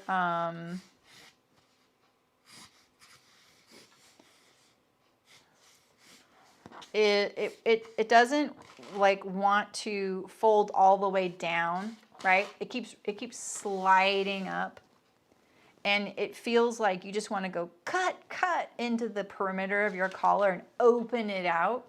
You can do that, you know, so you can cut into your collar pattern. So if this is your collar pattern, fold, center back, you can slice down to the seam line. Wherever you need this, if you just need it in back, slice down and then spread it apart. Don't do a lot. Do like 1/4 inch, maybe a 1/2 inch total. Do you remember when I sewed the Sylvan jacket and I was like, oh, the collar's floating? And I pinched out the perimeter. I did the opposite. So I was pinching it out. So that one had too much curve in it. And so basically, if your collar is curved like this, you're going to get something that is too long around the perimeter and it floats up. So that's why I pinched it out and I got rid of it. But if you're having trouble with your collar, I had a little, where's that muslin collar I had earlier? Oh, is this it right here? This is it right here. Okay. Yeah. So this little collar, you know, say that when you folded it down,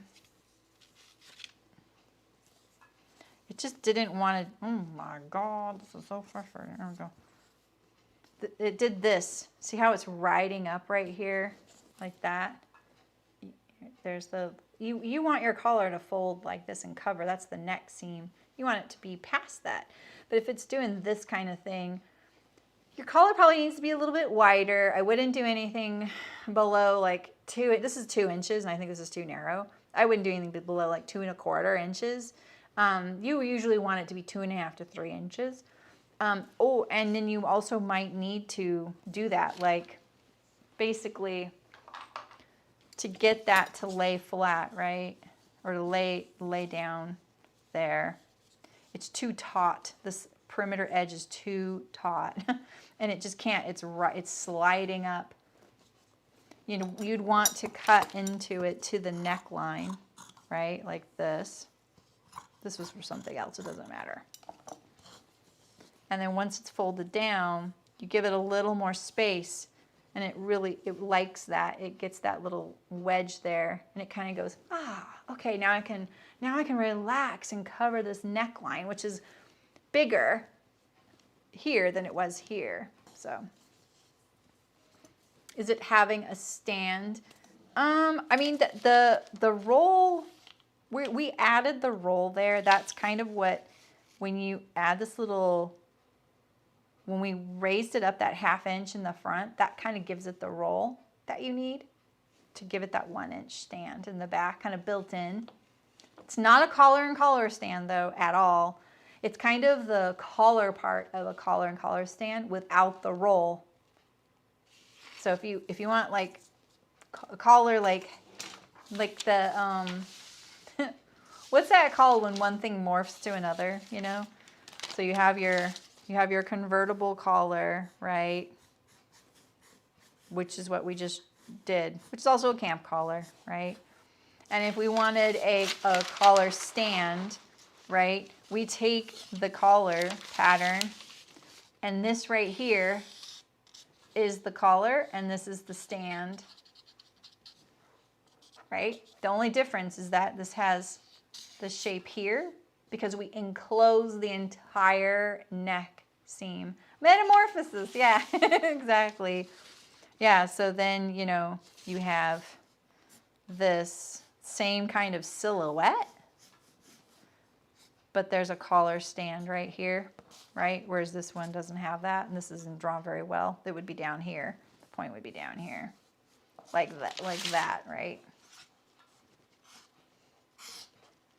Right? This is the base of your throat. This is still the base of your throat right here, but we have a collar stand going around because it's above the neckline. Peter Pan, the traditional is the curved, right? Peter Pan collars are flush with the neckline. You can give a Peter Pan a roll, like this one has a little bit of a roll back here, right? But most Peter Pans, I'm just doing these terrible like quick sketches, they will be like literally like the same shape as the neck, right?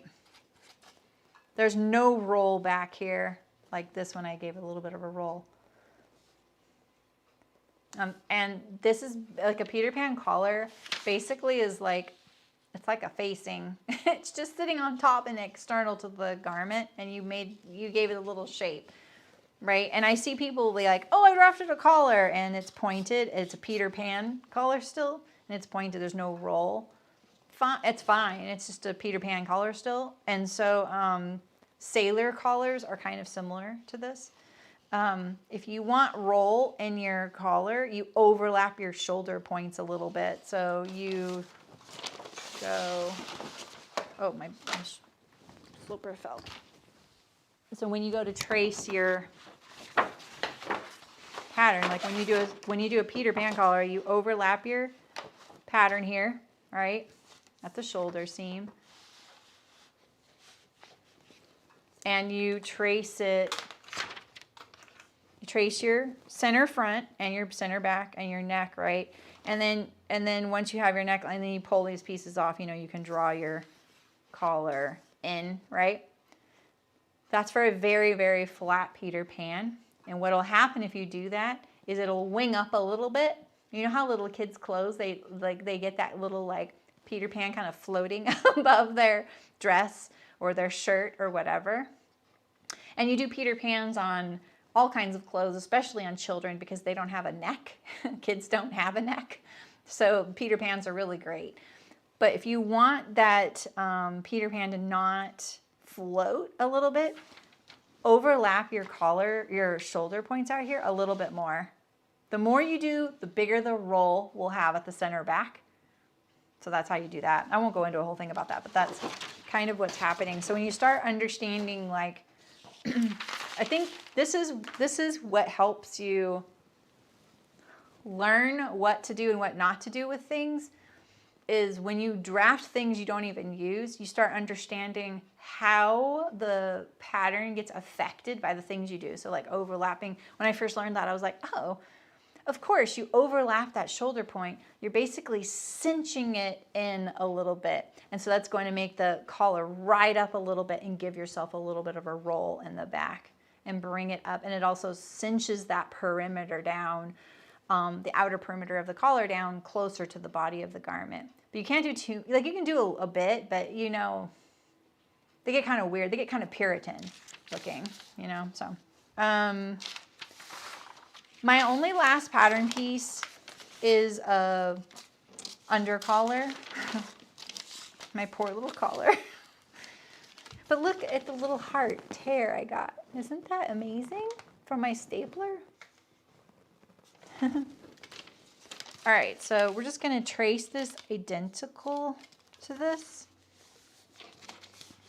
If you ended up doing a really narrow collar, what I would use is use that as your under collar and make an a top collar then.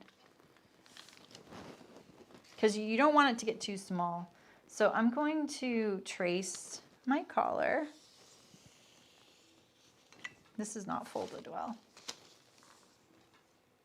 Do you guys have any questions, and do you have any critiques about this tutorial? I'm totally open to hearing it.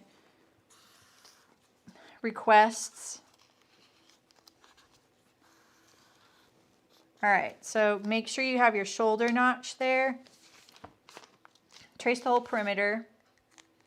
And then now we're gonna take 1/8 of an inch off of this edge to nothing at this point. So I'm gonna draw it like in red marker. So we're gonna do nothing and down to 1 inch parallel. So make sure you always have a right angle here at the center back fold too. Mine's a little bit wishy right now. And so when we get to here, we want to go to nothing at that point. So we're trimming off a whole 1/8 here to nothing there. And if you really want you know, the best under collar you can get, you can take it out here too. And you need to, this always feels like, why am I even doing this? How big of a difference can it be? But if you're accurate in your cutting, it will make a difference. So we're going to do to nothing again to these 2 points. And if you want the technical place, that is, it would be on your seam line. Like you would want this 0 to be at the seam line here. Not down here, but up here.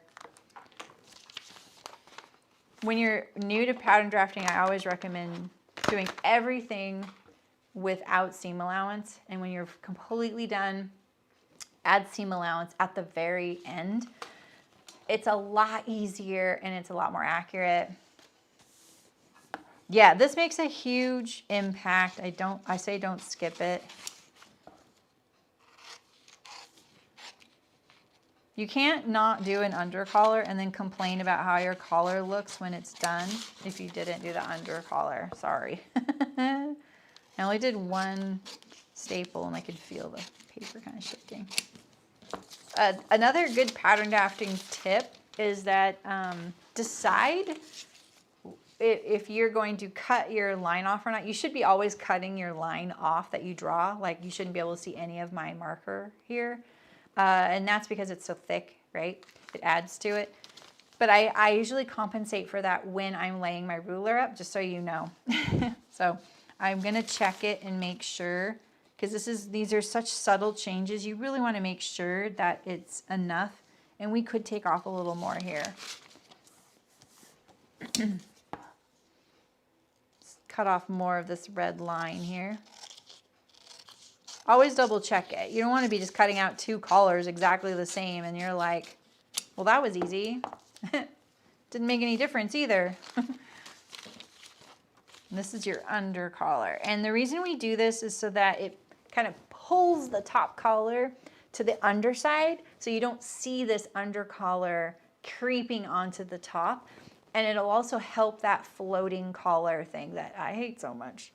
All right, so now let's make sure we have our shoulder notches on both sides of the collar. And we're done. And the way I like to mark these two, and I really wish the whole home sewing world would do this too, is my top collar has a single notch here at the center back. And my under collar has a double notch like this. And the reason you do this is so that you can cut out your pieces of fabric and then put your pattern pieces away, and you always know which one is which when they're cut out. And the other way you'll know is if you fuse interfacing and you fuse it to the top collar, you'll be able to tell them apart then too. So yeah, it helps the collar roll to the underside. So you're just basically like shaving off a little bit, so it kind of just helps it pull under. Yeah, exactly what Malin said too. So if you only get this piece and it says cut 2, which I see a lot, you can do that same thing. So just trim it, you know, like if you want a visual of what you're going for. Do we have any paper? I am so wasteful. I am sorry. Sheesh. All right. Yeah, basically, here it is. Okay, so what we want to shave off is like nothing at these points, because when we sew the three sides together, we kind of need to be back on track at the points. But then we want to shave off the whole center and then this little bit here, like kind of in the center here. And this is the one people forget, don't do this one, but this is the one you see the most because it's right here at the center front. So you're gonna, that red is what you'd remove for your under collar. All right, one last tip and then I'm gonna let you go. When you cut your collar out, this is one thing. There's two things in fashion design school that I learned that are incorrect, and I never noticed it, and I still see it being done, and it's funny because I always did it too, is when you go to cut your top collar out, cut it out like this if it's a directional print, so the neckline is on the top. So when you're trained to do pattern drafting, I'm gonna mark my notches there. You're trained to do this, and then you write on there, you know, Julie Writing's perfect blouse, cut one top collar in self, cut, you know, blah, blah, blah, 1/4 inch seam allowances and the date, whatever, right? But the thing is, if you lay this on your fabric like this and you cut it out and it's a directional print, when your collar turns down, it'll be upside down, right? So this is how you should mark it, and that is not what we did. So blouse, 1 top collar. So do yourself a favor. This is my PSA to the world is how did we all not get this? Your under collar, it doesn't matter as much, but it can actually be like this. So like that. I'm trying to think what the other mistake is. What's my other thing that I discovered was the mistake? Wasn't it it's not a yoke. It's I can't think of what it is. Yeah, that's what Malin was saying, exactly. There you go, Justine, exactly. Yeah. Yeah, so just trim one. Just trim it once you cut it. Make a note to yourself that you did that, so if you ever make that pattern and you're like, wait, how come this collar didn't turn out as nice? Yeah, so, all right. So I'm going to cut this out. I'll cut it off camera because I'm about to lose my voice. Ooh. And I'm going to cut it in this. It's kind of a big print. It's quilting cotton. I got it at Hearts Fabric. I think it'll be cute though. It's a little, it's quilting cotton. It's not the sexiest fabric to wear as a little blouse, but it'll be fun. I'm excited. I've been looking forward to this the most of all the things I've made. So I'll have this cut out and we'll sew it tomorrow. Maybe I'll have 2 cut out. Been thinking about making the other one bias, even though it's directional print as well. I don't know. Just trying it out, cutting the whole thing on the bias, or at least like the front and the back, or maybe just the sleeves on the bias. Yes, question on the sleeve pattern. Where would you draw the grain line when you have a forward shoulder? Oh, that's such a good question. I still leave it. I don't know if you're here when I was talking about how the bottom part is symmetrical. So I left mine there. So technically, if I fold this in half, that line is right here.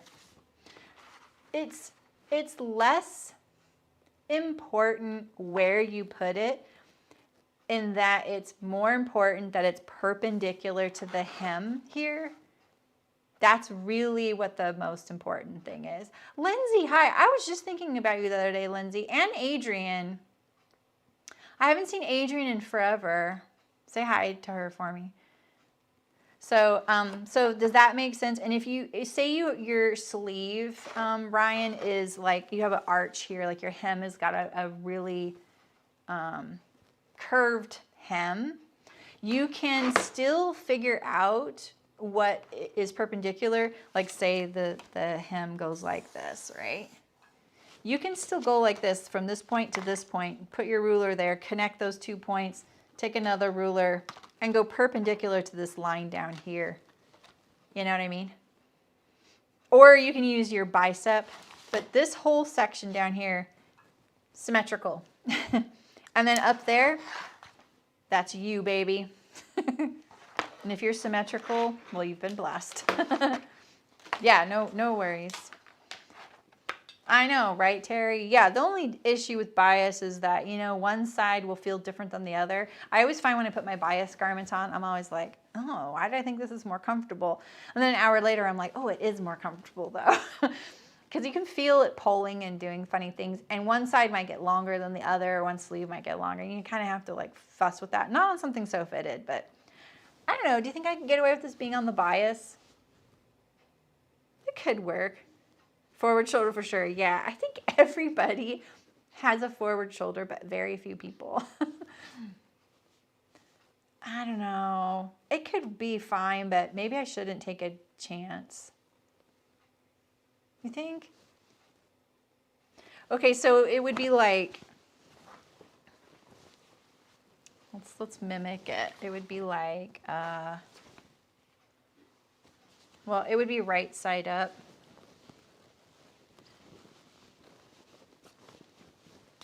It would be like this, so.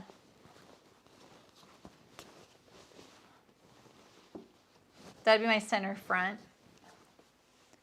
Remember, I have the,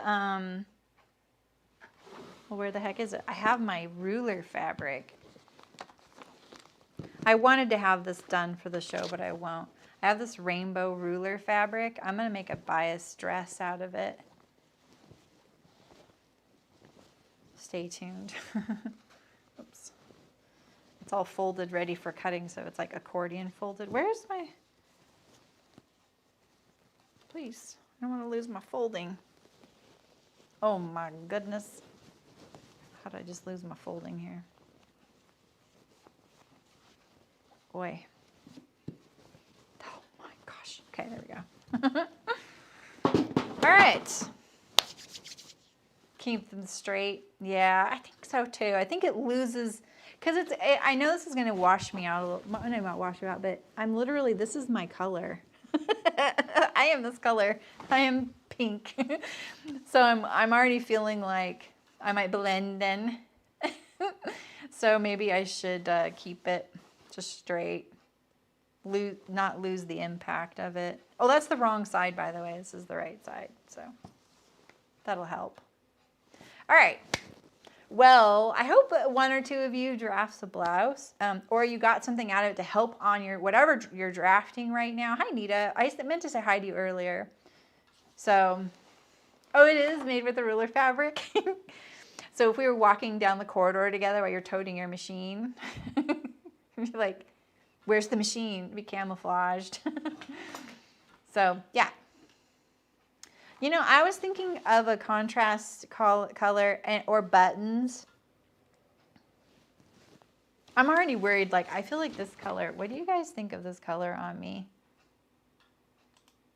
Like, is this going to be really bad? Can I do? I didn't see any change. I'm pink no matter what. You should make a shirt.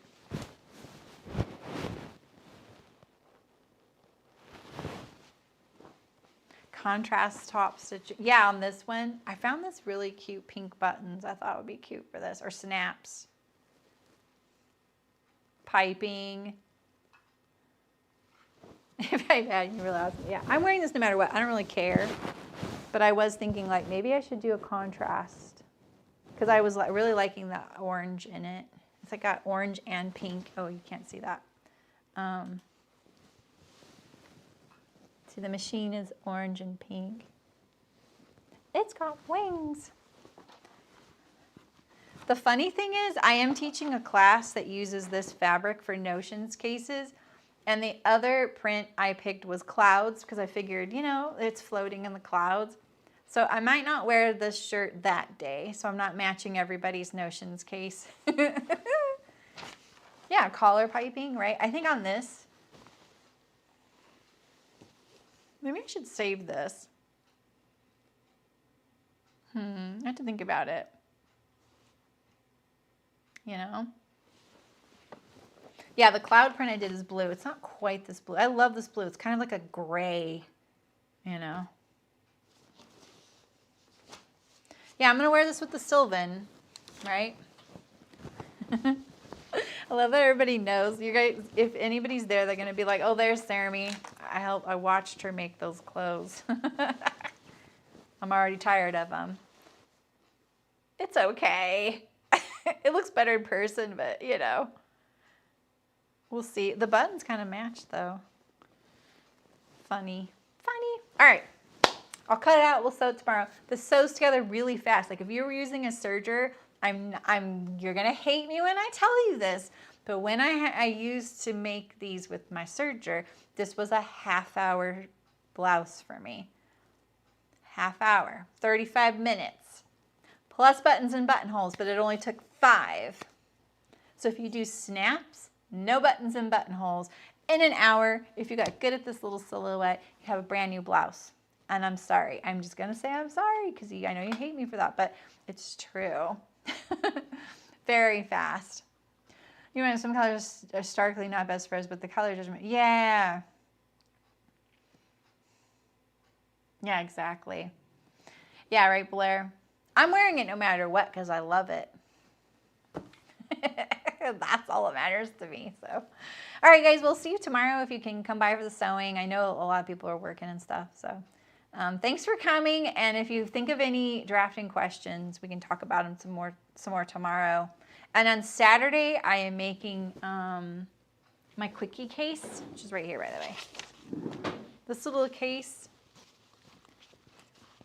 It was very late to Chicken Boots. Like, I designed it really late. I wanted a little portable case that held anything of my supplies. And it has this little movable pocket. So this was 4 pockets that held DPNs. A little zipper pocket for scissors or other things. And then these are 4 circular pockets and a little clear pocket right here. I am making mine to hold my tools for Sew Expo. So I'm going to have it hold the scissors. It's going to have like a little canvas bit here. So when I put them in the pocket and a piece of elastic here to hold them, and in my seam ripper, my awl, things like that. So I only have to bring this to Sew Expo for all my tools. So that's Saturday, and we're just sewing it.